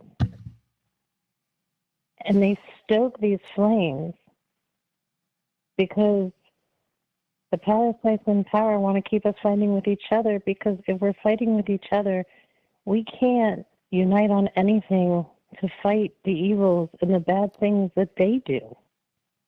You know what I hear too, Shamrock, is I hear, like Russia, China, a few of these other countries who are really against us. They too, they make they play into the race relations that are going on, and like they know shit is contentious. Absolutely. So you have Russia, China, you have a lot of these foreign actors making bot accounts, making these fake accounts that play into one way or the other side of things, but they're contributing to the negative energy in America, which I don't think people understand that either. No, and it's sad and scary that people don't understand this. I don't have anything against Muslims, okay? I'm against any type of radicalization, no matter what it is, what religion it is. True. And I say that as a woman of faith myself, okay? There is radicalization in all religions. And I find it interesting that we have all these race wars going on, and we have all these different countries that are, they're paying, they're supporting it, they're funding it, they're stoking it. And the American people, we're just stupid. We fall into it. And we'll just gladly fight with each other. Meanwhile, you might hate a black person. You might hate, if you're black, you hate a white person. Good. Fight each other. Meanwhile, you've got radical Islamists taking over the country and getting into all government offices. Look in your states. Look in your legislature. Look in your local politics, federal. Just all you have to do is look it up. They are taking over. And when they take over, like they did in Iran, and they are in Europe, and they do it here in America, they're just going to come for us. They're going to come for the black person and the white person. Did you see? I'm trying to find this. Go ahead. I want to find you a video of Charlie Kirk. It was allegedly like 4 days before he passed away, and he was talking about essentially the Muslim religion and the left, kind of coming together, and he kind of makes this, do you want to call it a prophecy? I'm not sure, but have you ever heard of this before at all? I have. You have? Okay. Yes, and I had already, read about this and knew about this before he said it. Hang on 1 second. Someone's calling in. I'm going to put them on hold, and I'll come right back to you, okay? Sure. Call from? It's Fiesta. Fiesta, I got Shamrock on the other line. Let me finish up with her, and I'll come back to you, or just call in back in just a few moments, okay? All right, I'll call you back. I'm going to listen through. All right, buddy. Shamrock, you there? Yep. Okay, awesome. Yeah, that was just Fiesta. He's like, all right, yeah, no problem. I'll call back. You know, Fiesta is cool. Like every now and again, like, you know, like sometimes we get disenfranchised with each other, but then sometimes we're like, yeah, we love what you're saying. You know, like you said the same thing too. It's like sometimes we're like, Fiesta is like he's so on point with things, and then sometimes he's so off a point with things. You know, I love that feisty Fiesta. Yeah, the disagreement between the two of you, I think that was just a bad miscommunication, just sitting on the outside listening.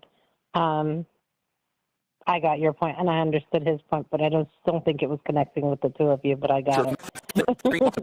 I understood it from both sides. Islam. You guys were like kind of saying the same things, but just not quite there yet. But it's all right. And yeah, like it does seem like sometimes it's just like one or two steps away from an understanding that's like on the same level. It's like we're right there. You're right there. Right. That's funny. Right. That's funny. I think when you guys get to that point too, when you're like right there, maybe it's like, okay, time to move on. Right. So, you know, I don't know. Like it's like it's like we can't be there. Like the second we get there, it's like, oh no, this is not good. We need to disagree, and then we go and then we kind of go back to find a way to disagreeing again, right? Yeah. Touche. Mm-hmm. But you were saying about when Charlie Kirk brought that prophecy up. I have been paying attention to that for a very long time, and I didn't want to believe it. I really didn't. I mean, I had read and I had seen all this stuff, and it was overwhelming. It wasn't something that was talked about mainstream. Nobody was talking about it mainstream. Even not mainstream, like, you know, none of my friends, nobody was having these conversations, but I don't know. I find myself researching a lot all the time. So, in doing so, I guess people don't know, you know, if other people aren't researching and they're not seeing it and it's not mainstream, then who do you talk about it with, you know? Right. I don't want to seem crazy, you know? Me? No, never. Not once. Not ever. Me? Crazy? No. However do you think that? And then I watched it all like take place over the last several years. It was like, oh my gosh, oh my goodness, wow, oh, okay, yep, I read about that. Yeah, oh no, we're really going there, huh? Damn, you know, that's yeah, and I just, it's upsetting to see how much the people in our country really fight with each other over race. It really is. You know, and I made a comment in the chat before because there's differences of opinion in the chat about the sign that Jake has. What does it say? I love black people, not ninjas. And you love black people, but not ninjas? That was the sign that Jake Lang was holding. Oh, yes. Yeah. Like it's kind of like a play on the Chris Rock joke. Like, hey, there's a difference between black people and ninjas. And like, it's the same thing. Hey, there's a difference between, and like, it's the same stupid joke between everybody. There's a difference between white people and crackers. There's a difference between Mexicans and, I don't know, Mexicans. I don't know what that one is, but I know the white people and black people one, you know? Right. Well, and my comment was, you know, it's interesting because you'll hear black people say they don't like ninjas, right? Black people will say that, right? But if you're white, you can't say the same thing. You can't love black people and you can't say not ninjas, you know? And then, but that word, and for the record, I don't like the N-word, okay? Don't like it. However, that being said, it's in every rap song. And I'm sorry, white people listen to rap music and we sing it. And you know what? When they drop the N-word, shocker, we sing it too. I'm sorry. Yeah. But if you don't want to hear white people say the word, well, it's your culture. Get rid of the word. Change your culture. Yeah. That's what America is. We share our cultures. So, a word doesn't belong to you. I'm sorry, it doesn't. That word doesn't belong to you. I don't like it. I don't think we should use that word, but the word doesn't belong to you. So we all need to just, dial it down. I agree. I don't think that anyone should claim offense, like I'm offended over this and no one else can be. I don't think anyone else should claim offense over a word that no one else can claim offense to. Right. Specifically, and most specifically, and more specifically, when that word is used in how you've used it. Let me give you an example with this, and maybe you know this example. Kendrick Lamar. He had a fan on stage. He brought her on stage, and he had her sing the lyrics to a song. All right? Maybe he didn't know. Maybe he did know. But he led her into singing a part of the song that had the N-word in it. Soon as she It's your song. It's your lyrics. What are you upset about? I'm mad. Like Shamrock, to be perfectly clear, I'm mad at both of them. I'm mad at Kendrick. Like, first and foremost, I'm mad at Kendrick Lamar for being like, hey, this is part of my song, but you can't say it. I'm mad at Kendrick Lamar for that, first and foremost. But I'm also mad at this white fucking girl for not being like, look around. What the fuck are you doing? What are you doing? What are you doing? What are you really doing right now? Like, not under, and like, the problem is maybe she was around people who were like, yeah, it's fine, it's cool, it's cool. Like, maybe it's not entirely her Couple fault. drinks, you're having fun, you're up there, you're excited, you're singing along, you're singing the song. I don't see the harm in it whatsoever. I get what you're saying, like, you weren't cognizant of your situation and that this could go very wrong. Not even cognizant, not even but in the sense that, like, let's just say, in your group of friends, like, let's just say this, right? Like, and this is just for conversation's sake. She is in a group of 5 friends. The 4 other friends are black people, right? And they're like, yeah, hell yeah, no problem. And they don't care. That doesn't mean all the other black people don't care, right? That's what I'm trying to get. Like, yeah, that's what I'm trying to get. It's like you mistook 4 of your friends giving you the pass for everyone else being like, fuck off. Hang on one second, Shamrock. Let me see if this is Fiesta.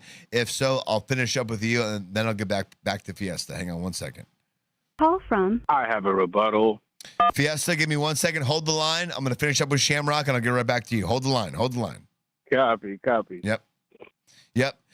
It is indeed Fiesta, Miss Shamrock. Oh, and I'm sure what I'm saying is going to fire him up.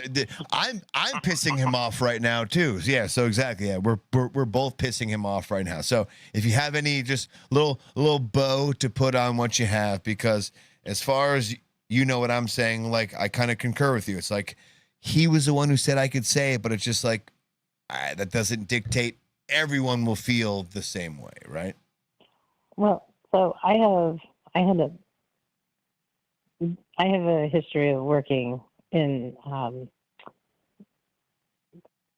a predominantly black area, and I donated a lot of my time, and I did a lot of outreach and things like that. So I developed quite a big black family.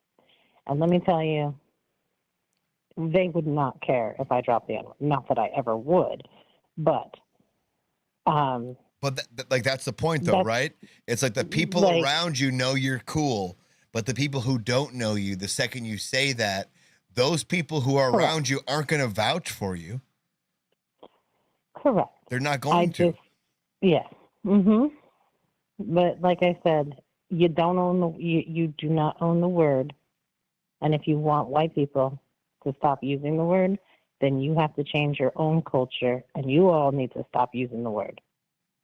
You got to normalize not using that word. You got to normalize it being bad on your part. Ooh. Shamrock, and when you I make it bad concur. for you. I concur. I cannot wait to see what this other joker has. It's like, listen, if you don't want it to be said, don't say it, right? Right. Don't say it. I have no problem not saying it. I don't say it. It's not in my vocabulary. Like I but, do. you know. Like, listen, I'm gonna be honest with you. I do have a problem not saying it. Like, because I'm told not to say it, I want to say You it want so to. bad. It makes you want to. I know. Yeah. I want to say it so bad, but like, and not in like a negative way. I just want to say, hold up, hey, yeah. I'm a, make me so we don't play. I just want to sing. I just want to sing lyrics and like I want to say that part and not be like. Well, if it's in a song, I'm singing it. If this lyric, I know, but that's what I'm saying though. Kendrick Lamar poo-pooed on this white girl who sung his lyrics in his song. And Fiesta's got a Fiesta. Listen, I'm gonna go to transfer over to Fiesta, but Shamrock. Before you go to Fiesta, yes, wait, ma'am. I just got to remind everybody of something so you get a laugh. Yes, ma'am. Remember when? Remember the Super Bowl that everybody got all, their panties in a bunch. Oh yeah. And then there was the comedian that went on, and he was like, ninja shit, ninja shit, ninja shit, ninja shit. Because he was like, and then you've got the white people over there all pissed off about the Super Bowl. And he was making fun of white people. It was, It was mostly white people pissed off.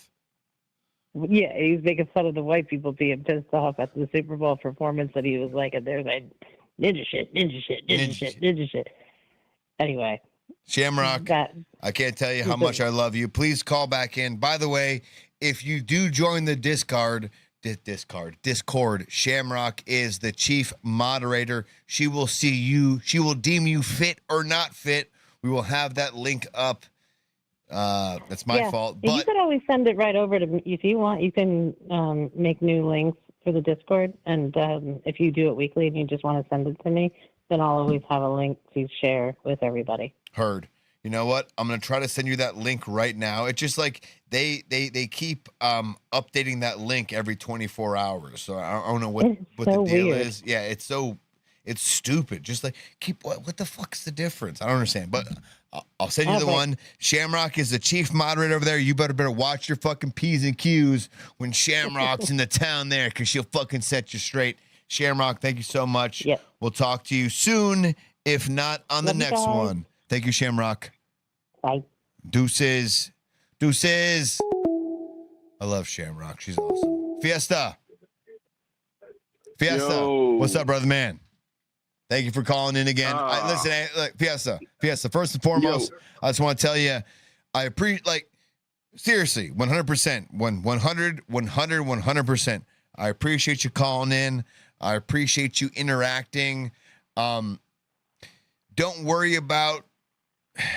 Listen, I don't know why Eli got mad at you for calling in. I can't tell you how much I appreciate, regardless if you agree or disagree, people calling in. Like, I feel like that's the coolest part about everything. It's like, oh shit, someone doesn't agree. Yeah, call in.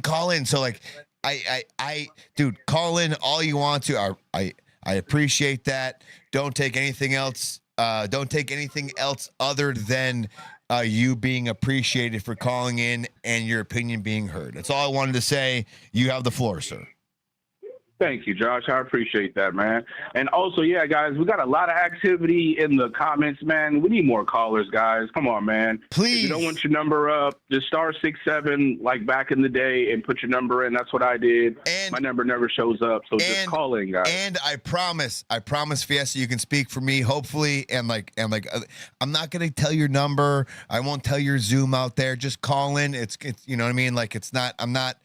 I don't give people shit out like that. It's nothing like that. Right. And *67. That way you know it's not gonna happen. Fiesta always *67. As soon as Fiesta calls in, I know it's Fiesta because it says unknown. I'm like, yep, this is Fiesta. You know what I mean? So there you go. For sure. Yep. Okay, Shamrock, my darling, I thought you were one of the good ones. Damn it, Shamrock. Oh, fuck. Shamrock, you were talking good in the very beginning, but then, just like at the end, typical Christian, typical white Christian, it came out. But yeah, man, this whole situation, it's starting to look fake, and I do believe it's because white people want to start the race war. But it's only white people that want to start the race war.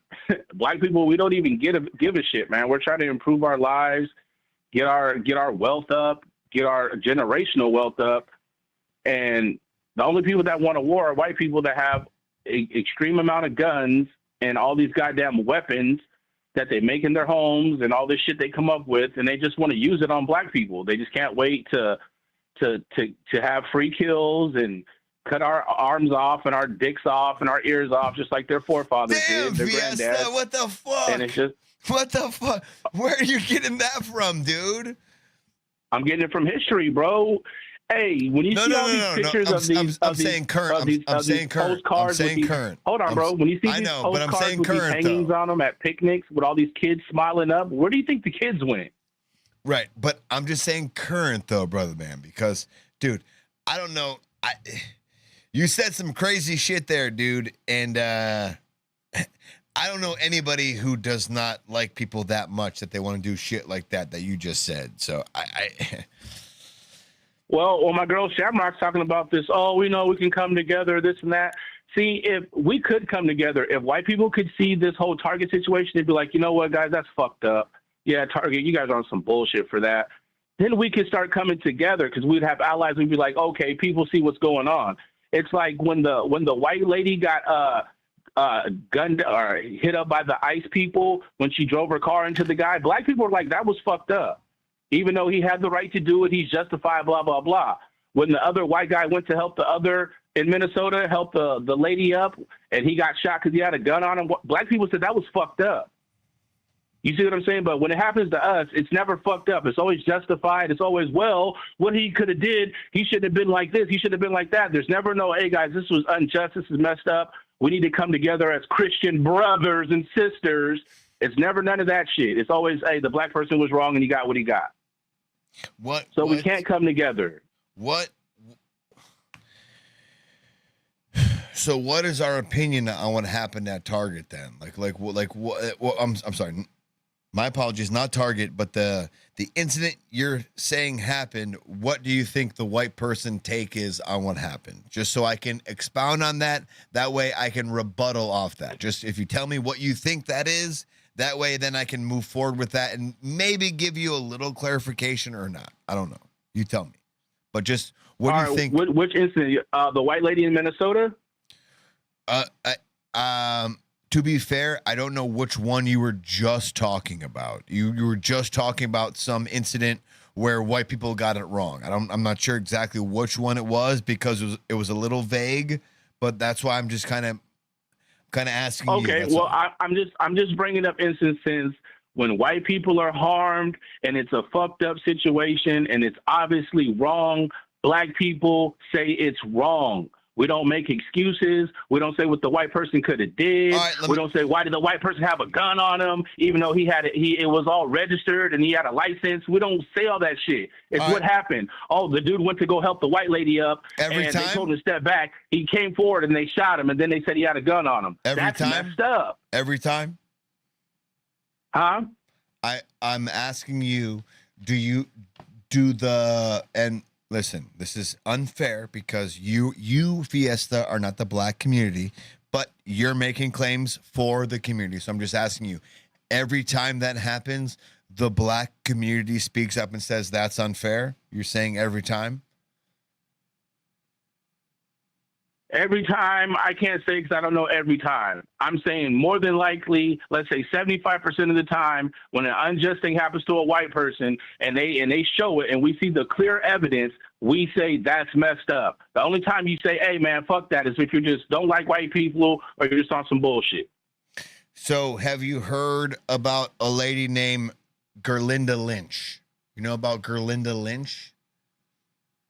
No. Okay. Gerlinda Lynch she was just arrested in August, at the end of August, towards like, the middle of the August, like August 20, 23rd, 24th, 25th. And so listen, Fiesta, for the record, this is not a gotcha. I'm not looking at you saying how, because dude, literally, I'm not expecting you to know every single piece of news out there. It would be unfair for me to expect that. And just as I hope you extend to me the same type of like, Josh, gotcha. Like you can't know every piece of news out there. It would be unfair for you to have an opinion on every single thing that happened. Maybe 9 out of 10, sure, but 10 out of 10, no. It's impossible. Right. You don't fucking live in, right, it's gotcha. So, but, and again, I'm extending to you, Fiesta, the same type of like compassion. Like, I understand that we both don't know. We both don't know every single bullshit thing that happens. This, I was not planning on playing tonight because I didn't feel like I had a way to bring it up. But because we're kind of talking about unfairness and, white versus black, this lady, if you look up her name, Gerlinda Lynch, and I unfortunately, I put this under like what I call police shit. All right, this is just how I deem things. I'm not calling this good or bad. I'm just saying like this just falls under police shit. This lady, this Gerlinda Lynch. And just like anybody I would see in this type of situation, I would feel this type of disgust for, right? This lady, Gerlinda Lynch, a white lady, literally is saying, help me, I cannot breathe. She got arrested. She got arrested for methamphetamine. When they arrested her, she was like digging uncontrollably. She was like digging holes. They're like, what the fuck are you doing, bitch? And she's like, I don't know. I'm just fucking digging holes. Doesn't mean you should get executed for it, right? No? Right. Right. Yeah. You're being a little crazy. No problem. Right. So she's digging holes and they arrest her. Right. She's on methamphetamine. So she's acting a little bit uncontrollably. She's spitting. She's like, she got brought to the jail, and in the jail is where she's acting uncontrollably, right? So it wasn't the arrest part. It wasn't her getting in the police cruiser, but the second she got to jail is when this lady, this Gerlinda Lynch, started acting uncontrollably. Right. I can't leave. And her first words is, I cannot breathe. Can you remove your arm and your hand, please? I'm going to show you a few deputies. I'm going to show you a few different clips here because I feel like this is one of those things where it's like, look at, she just got arrested for like drugs, for drugs, and she was acting a little erratic outside of a fast food restaurant, right? Now, just as we all look at people who it seems like, why are they in this situation? She's in a chair. This officer is holding her neck in a certain situation, right? They're about to strap a belt to her belly, and then they're going to push her forward, which when the belt is that tight to her belly and then you get pushed forward, it's almost like choking a motherfucker out. Right. Check this out. So around the hinge, I moved it. around the hinge, and I just need to get attach into the the strap tether. to itself. Stop. All right. Let me go. Stop. Watch your fingers. Yeah, got it. I will never, Fiesta, and me, you can help me out here. I will never understand fighting the cops in this moment. I will never understand that part. As far as I was always kind of instructed, just like, you know what, fuck it. I'm already here at this point.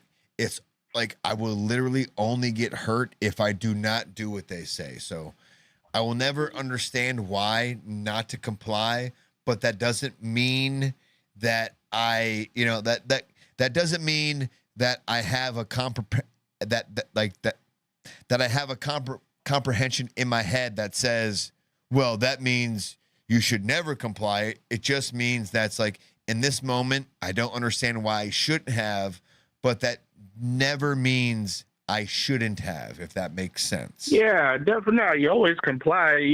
My grandfather taught me, once you're caught, you're caught. Right. So there's no need to do anything. There's no reason to hold court in the street when you get pulled over. If they say you're going to jail, just go to jail. Like, they'll figure it out in the morning when you go to court. I remember. But, yeah, this is definitely a messed up situation. But what's messed up is, though, it's that, she's doing all these erratic things because she's high. She's high as fuck. Hopefully if she wasn't high, she would have complied better. But that's the reason why. But once again, this is a messed up situation. I don't understand the cops being in law enforcement for that long. You should be able to recognize a person high. Yeah. By this time, you should even know what drug they're on. That's how many times you done seen the situation. I agree. So if anything, you should be able to let them burn themselves out in a cell with some water and whatever else, and, keep an eye on them, hopefully to take them to medic, if anything else. But yeah, all this tying up shit, there's no need for this. What's the point? Yeah, it does seem like this. It does seem like I will agree. I agree with what you're saying. It's just like, yeah, for sure. Like, just let them like tucker themselves out. They're doing this, they're doing that. Like, what's the rush? Like, what is really the rush? You guys are here. She's in jail. What's the rush? Why do you need them to comply right this second? Besides a power trip, why do you need them to comply right this second? You know what I mean? Like, what is that about? Like, that part I will never get. I will never grant them any type of concession towards. Well, sure, yeah, you will, Josh. Sure, you will. Don't tell that lie to the people, man. You definitely will, and you probably have already done it. Yeah, that's fucked up for you to say, but it's like I'm not going to sit here and argue with you. Well, let me ask you a question. I'm sorry, I don't want to put that on you. Let me ask you a question, Josh. Did George Floyd die of a knee to the neck, or did he die of an overdose? You tell me. I just asked you the question. I know, and there it just like this. There is that interesting juxtaposition where it's like, and we're gonna find out with this lady here in a moment what she eventually passed away with. Will I say? Just like will I say with the George Floyd police? He was tap dancing. And Shamrock, that question goes to you too. Did George Floyd die of an overdose, or did he die to a knee to the neck for 9 minutes that we all seen on video? How did she die? How did this lady die? I don't know. What did she die? She died? Yes. Well, you tell me. Okay, that's all I'm trying to say. Because you don't know the circumstance, you have the eligibility to say, well, I don't know. Because I know how George Floyd allegedly died, now I'm kind of put in this weird precarious situation, which to me is unfair. And all I'm trying to give to you is this. Why would you want it to be fair? Why is it tit for tat? I just asked the question, bro. In your humble opinion, did George Floyd die of a knee to the neck, or did he die of an overdose? Because my only question is, when have you ever seen anybody die of an overdose that didn't just shoot up? When have people shot up and then walked around for hours and then just overdose without shooting up again? So once again, if I tell you this lady was did he high, overdose from that, or did he overdose, or did he get suffocated to death? If I tell you this lady was high on methamphetamine, she had something else in her system, and it led to cardiac arrest, would you say that they suffocated her? If it led to it by her just being on her own accord, just walking around? Would you say they suffocated her?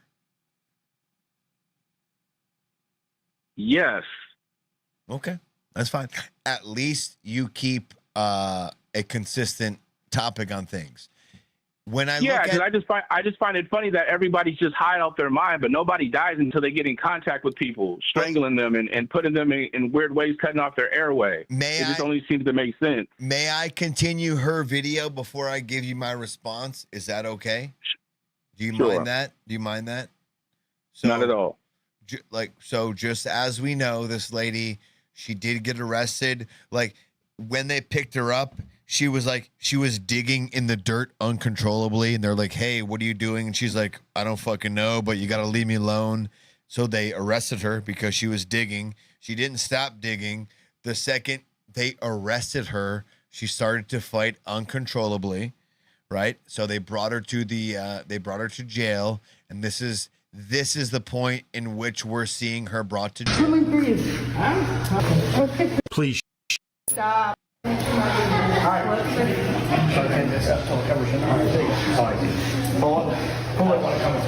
But I also want to ask you this question, Fiesta, do you think that this lady would have been acting like this and this antsy without the methamphetamine in her system? I don't believe so. So you think she would be this antsy without meth in her system? No. Well, okay, so that's what I mean though then. So like drugs played a part in her not staying still is what you're agreeing to then. Yeah. Okay. So let's watch this video and then I will get to my other point as far as what you asked about the George Floyd thing.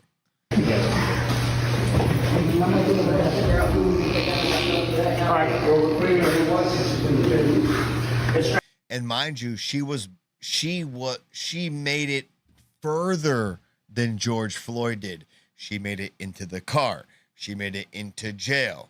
Now she's fighting with officers in this seat.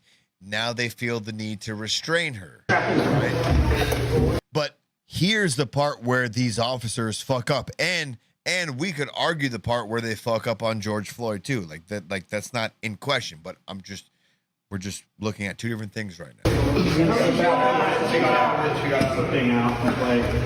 on, you gotta replay. Yeah, you gotta replay.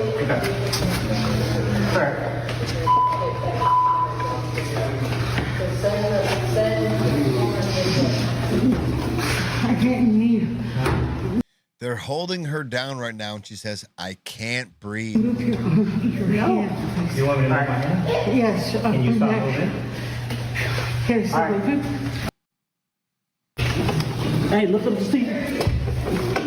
Look at the belt. Look at the belly. So look at the fucking belt they have on her stomach here. Actually, in the chair. Move it to the front. Not even worried about feet at this point. No? Yeah, get the belly.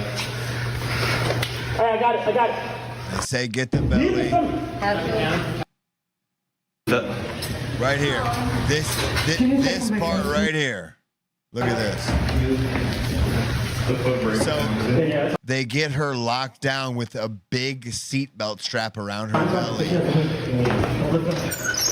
Yeah, that's horrible. But what they keep doing is they keep bending her over while she's on while she's in that tight ass seatbelt. They keep pushing her over. They keep pushing her fucking down. Yeah, she got her head covered too. She had her head covered too, but just like as you can probably think about it, when your belly is that fucking like structured in, like pushed in, and then you get pushed down, like that's all the air's being cut off. Like you can almost feel it. Like push your belly in as hard as you can and then bend over. You can almost feel the air being cut off to your head. Like the second you push in hard and look at like that belt. Yeah, it looks like it's like holding a crunch for like 10 minutes. Right. Like hold yourself in a crunch position for 10 minutes and see if you can breathe. Like for sure. Remember when we were like little and you would stand up straight and go like 1, 2, 3. Like you would like breathe in heavily and then bend over and like hold your breath and then bend back up and they would push against your chest and you would pass out. Like pass out? Yes. Yeah, for sure. That's what that's what they just did to this fucking lady. They literally killed her. Are you sure it wasn't the drugs? Dude, I don't know. Because and see, and that's what's so wild, Josh. And just to hear it in your voice, just to hear the compassion for this lady, and just the thing is, though, empathy, Fiesta, you empathy, and it's just didn't like, hear damn, bro, why didn't people have that for that black man on the ground like that? That's the thing, Shamrock, I saw your post saying he had fentanyl and methamphetamines in his system. So what? He did that shit every day. It wasn't like that was the first time he did meth and fentanyl. So the fact that he's walking around, he can go in a store and allegedly try to use a fake $20 bill, and he's walking upright, and he's standing there, and he's doing his perfectly fine, high as hell, until the police walk up and then start crunching him in the back seat and start fucking scaring him and doing all this shit, and then put their knee on his neck. Oh, he died over overdose. Like, come the fuck on, man. That's you thinking, but this lady was killed, obviously. Like, that's you. Yeah, no. That's you thinking that when we saw the George Floyd thing, you're giving us how you think we felt. That's what's going on here. Like, you didn't ask us how we felt. All you just did right there is you assumed how we felt. That had nothing to do with it. I went off of what Shamrock said. And if you're going to bring up he had fentanyl and meth, did you ask me what I said? Did you ask me what I said, or did you assume what I said, Fiesta? I responded to Shamrock. Okay, but I'm asking you what I said. Oh, well, how do you feel about the situation, Josh? As far as George Floyd? Yeah, as far as what happened. How do you feel about him being high and him coming in contact with the police? How do you feel about it? As long as I can ask you 2 or 3 questions. Do you concur? Sure. Do you concur that so he goes into the place, he tries to give fake money, the cops come, he goes into the car. Do you concur at the very least that he was like, you know what? I don't want to be in the cop car right now. Please take me out. Please take me out. Do you concur with that? Yeah. Okay. Then do you concur, hey, I don't want to be standing up. Please let me lay down. Please let me that is not a death sentence. I'm just asking you, do you concur with those statements? No, I don't want to be in here. Please let me sit down. Okay, no problem. We'll take you out. No. I don't want to sit down. Just please let me lay down. And he lays down. Do you concur with those 2 statements? I don't remember the lay down part. Okay. But I don't think he would lie in this situation. So I'm going to grant it. Okay. Thank you. At that point, when he said when I look at that situation, I look at 2 people doing things incorrectly. I look at somebody who was high on drugs, and I look at 2 or 3 cops who felt they had something they didn't. That's what I feel like. I feel like there was. So the person who in that moment wasn't necessarily guilty, right? But in totality, probably was. I don't think in that moment they should have been given the death penalty. How about that? Does that make sense to you? Sure, man. I don't think cops ever. With this lady is the black with this lady, is the black community going against this lady? Are we saying something different? Are we saying she shouldn't have been high or something? As far as the lady in this community right here, like the lady with the belt around her belly, this lady. Yeah, the lady in the chair. Because earlier you were like, always do black people always say things are messed up when things happen?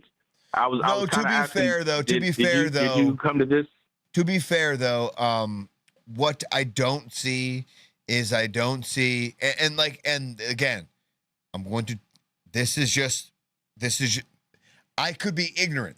Or I am ignorant. But what I don't see, Fiesta, is I don't see the community coming out in defense of her. Mm-hmm. I don't see anybody and like maybe they shouldn't. I don't.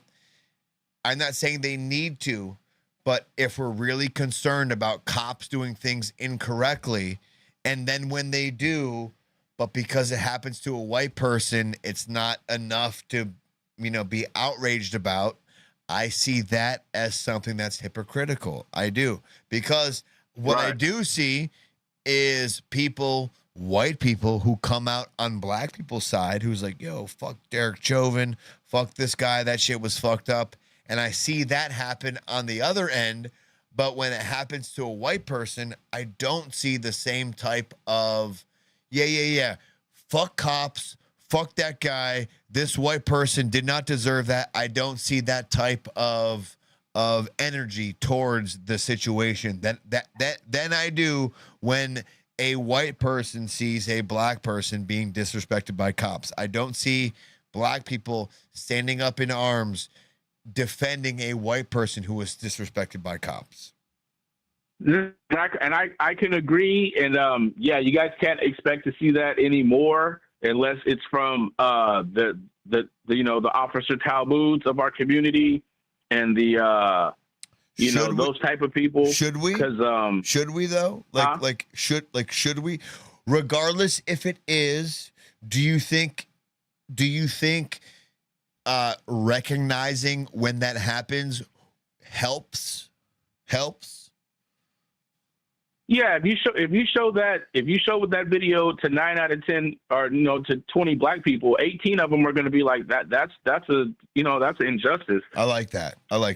Yeah, so 18 of them are going to say it's injustice, and 2 are going to be like whatever. But all 20 of us ain't coming out to support her because I get that. Ain't nobody coming I'm not out asking for Carmelo. that. Ain't I'm not nobody asking coming that. out for I get that. For Nolan.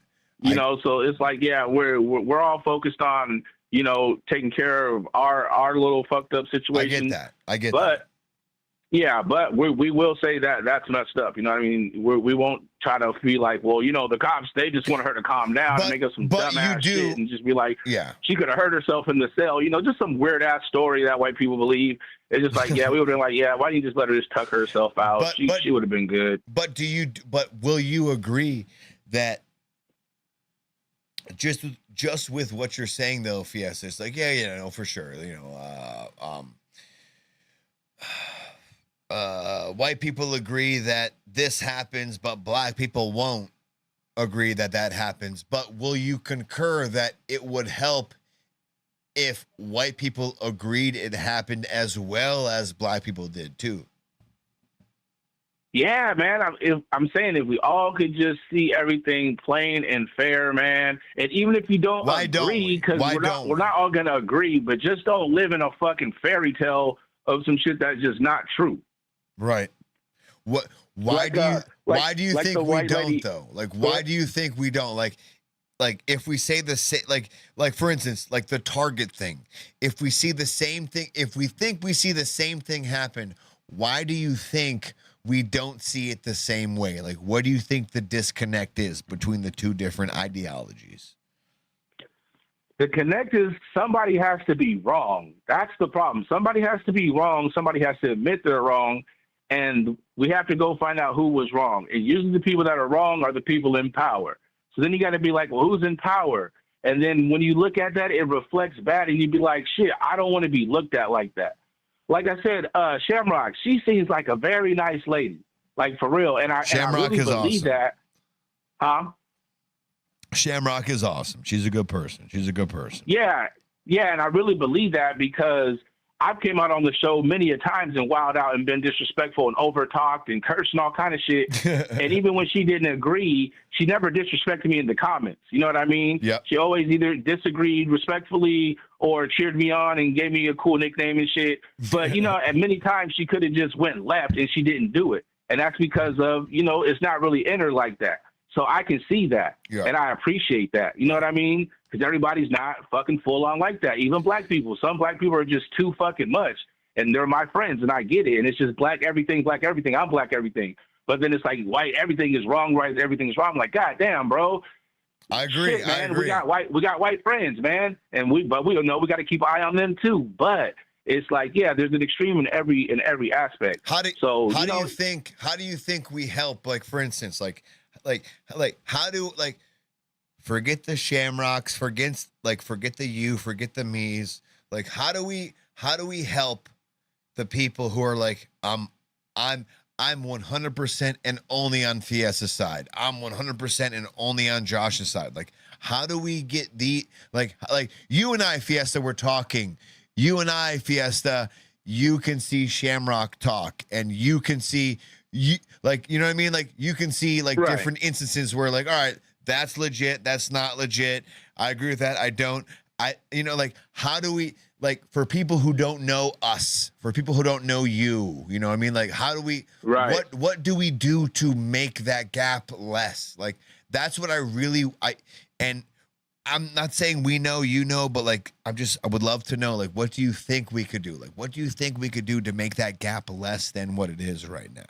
Because it's fucking wild. Man, I hate to admit it, man, but that fucker Eli is right. Like he always says, we just got to keep talking. Everybody just got to keep the lines of communication open. And it's just like, bro, nobody has to be the devil. We all just have to admit when we're wrong. And that goes for everybody, black people, white people, everybody. Just like when shit's wrong, it's just wrong, bro. And we can sit down and talk about it, and nobody has to fucking get all ruffled panties and shit, which we will. But it's like, as long as we can just keep taking the facts back and forth, and listen to each other and hear each other out, it'll keep working. It'll smooth itself out. And, the next generation will get better, and it'll keep smoothing itself out. But, just a lot of wrongs got to be righted, and a lot of things got to be admitted from both sides, and shit can just run a little smoother. Man, until, Fiesta, I can't tell you, of all the times that we've spoke, the answer that you just gave, I don't think I can do any better than what you just said, brother. I think you just said, like, that is the pinnacle of what we can all strive for. Do we all do that? No. Do we all give our best answer, and do we all try to be the best? No, we don't.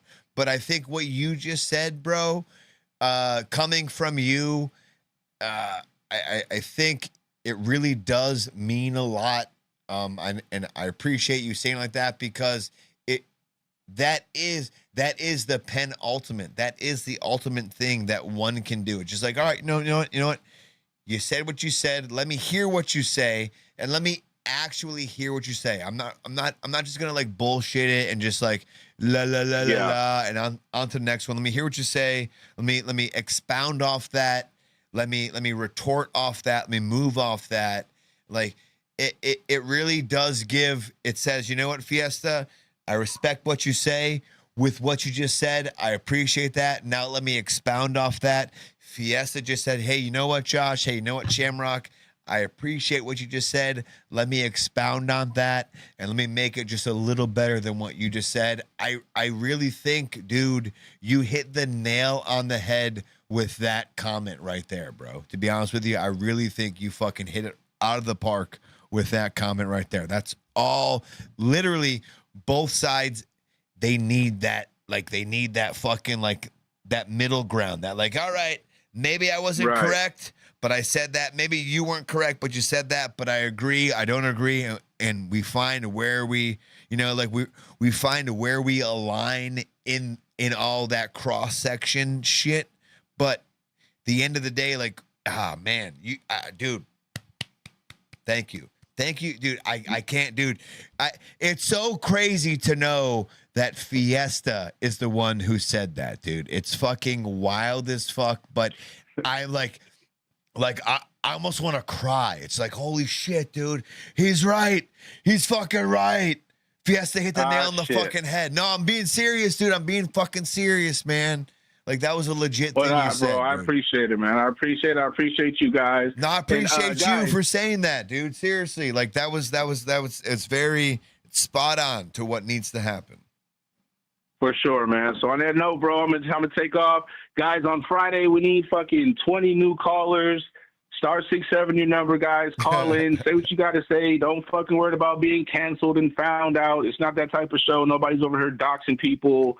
Just say what you got to say, man. Like, everybody needs to hear it. We need to hear a lot of perspectives and different ideas, and you know what I mean? Just bring it all in. Fiesta, I really do think this was like your penultimate episode as far as like fans understanding you and understanding how you feel and just understanding a few things about you. I do think you've graduated, you've gravitated to another level of awesomeness, dude. I appreciate you. Thank you, man. Thank you for calling in. Thank you for giving your opinion there. It matters more than you think it does. And I'm not trying to discount you and saying that you don't think it matters, but I don't think you understand how much like weight what you said. Just like, yes, thank you for saying that. It feels, it's just like, yes, that's what everyone needed to hear. You know what I mean? Does that make sense? My God. You keep on keeping on, Fiesta. We'll see you on Friday, all right? All right, man. Take it easy, man. Stay white. All right, you know I will, damn it. You know I fucking will stay white. All right, you motherfuckers. Holy shit, what a good time I had tonight. I hope you guys had a great time tonight. What a wild discourse we had.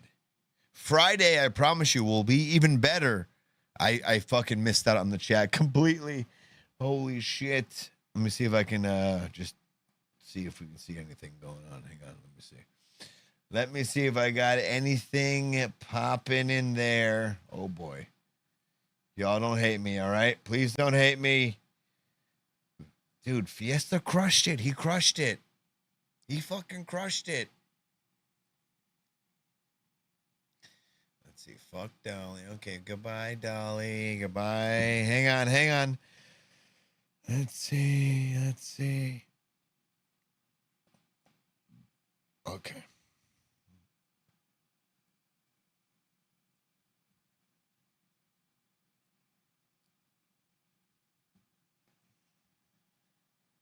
There we go. It's back. Okay. It's been a great time with great people. Thank you, Shamrock. Duck says, what a great show this evening. Black Guy 9 says, face green, smiling face, green smiling face, green smiling face. Thank you. J Pot says, sounds too soft to dodge bullets to me. Veritas says, not all. Black Eye says, what's a YN? A YN means you nincompoop. That's what that means. You nincompoop. You ever heard that one before? You nincompoop. All right? Black Guy, don't you dare try to get me in anything. You ain't get me in shit. All right? You give me a fucking shit.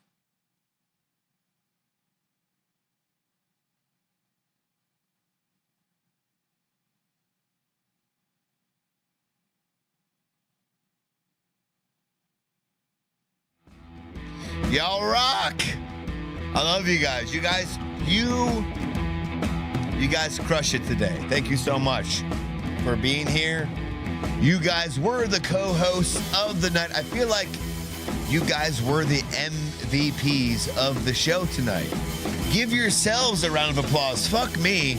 I had nothing to do with this thing. You guys crushed it. Thank you to Shamrock. Thank you to Ducks. Thank you to Black Guy 9. Thank you to Sebastian. Thank you to J-Pot Lover. Thank you to Fiesta. Thank you to Veritas. You guys are awesome.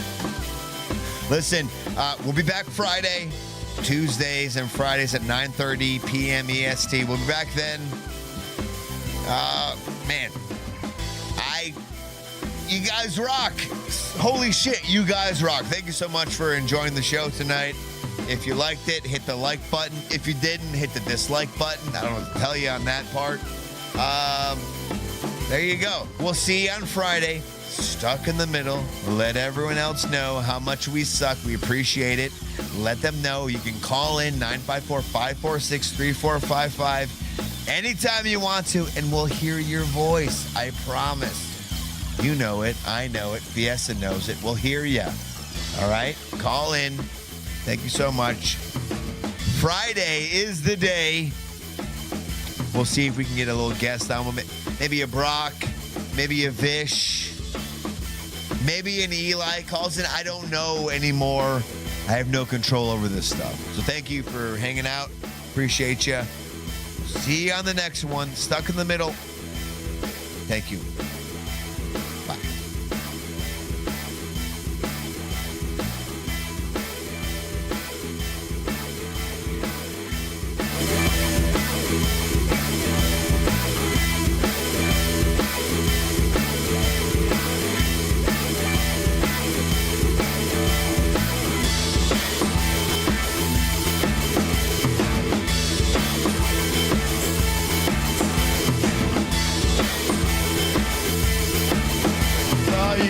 rock. All right. We'll see you. Literally, we'll see you. We'll see you fuckers on the next one. Thank you for hanging out with Stuck in the Fucking Middle. You guys rock. Black Guy, Sebastian, J-Pod Lover. Good night, all you lovely sons of coconuts. We'll see you on the next one.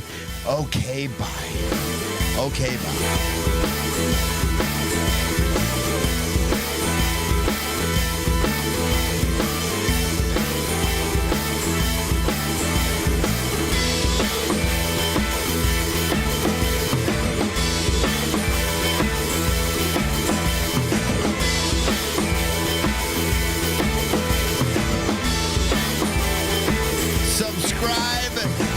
Subscribe if you haven't yet. YouTube.com/@StuckInTheMiddle. We'll see you on Friday. It's a Friday. We're going to have some good times on Friday. We go a long time. We go a long time on Friday. We'll see you then. A lot of shit to talk about. You sons of bitches. Oh, we didn't even get to talk about Lindsay Clancy. Oh, the shit. All right, we'll talk about her on Friday. Okay, bye. Okay, bye. Oh.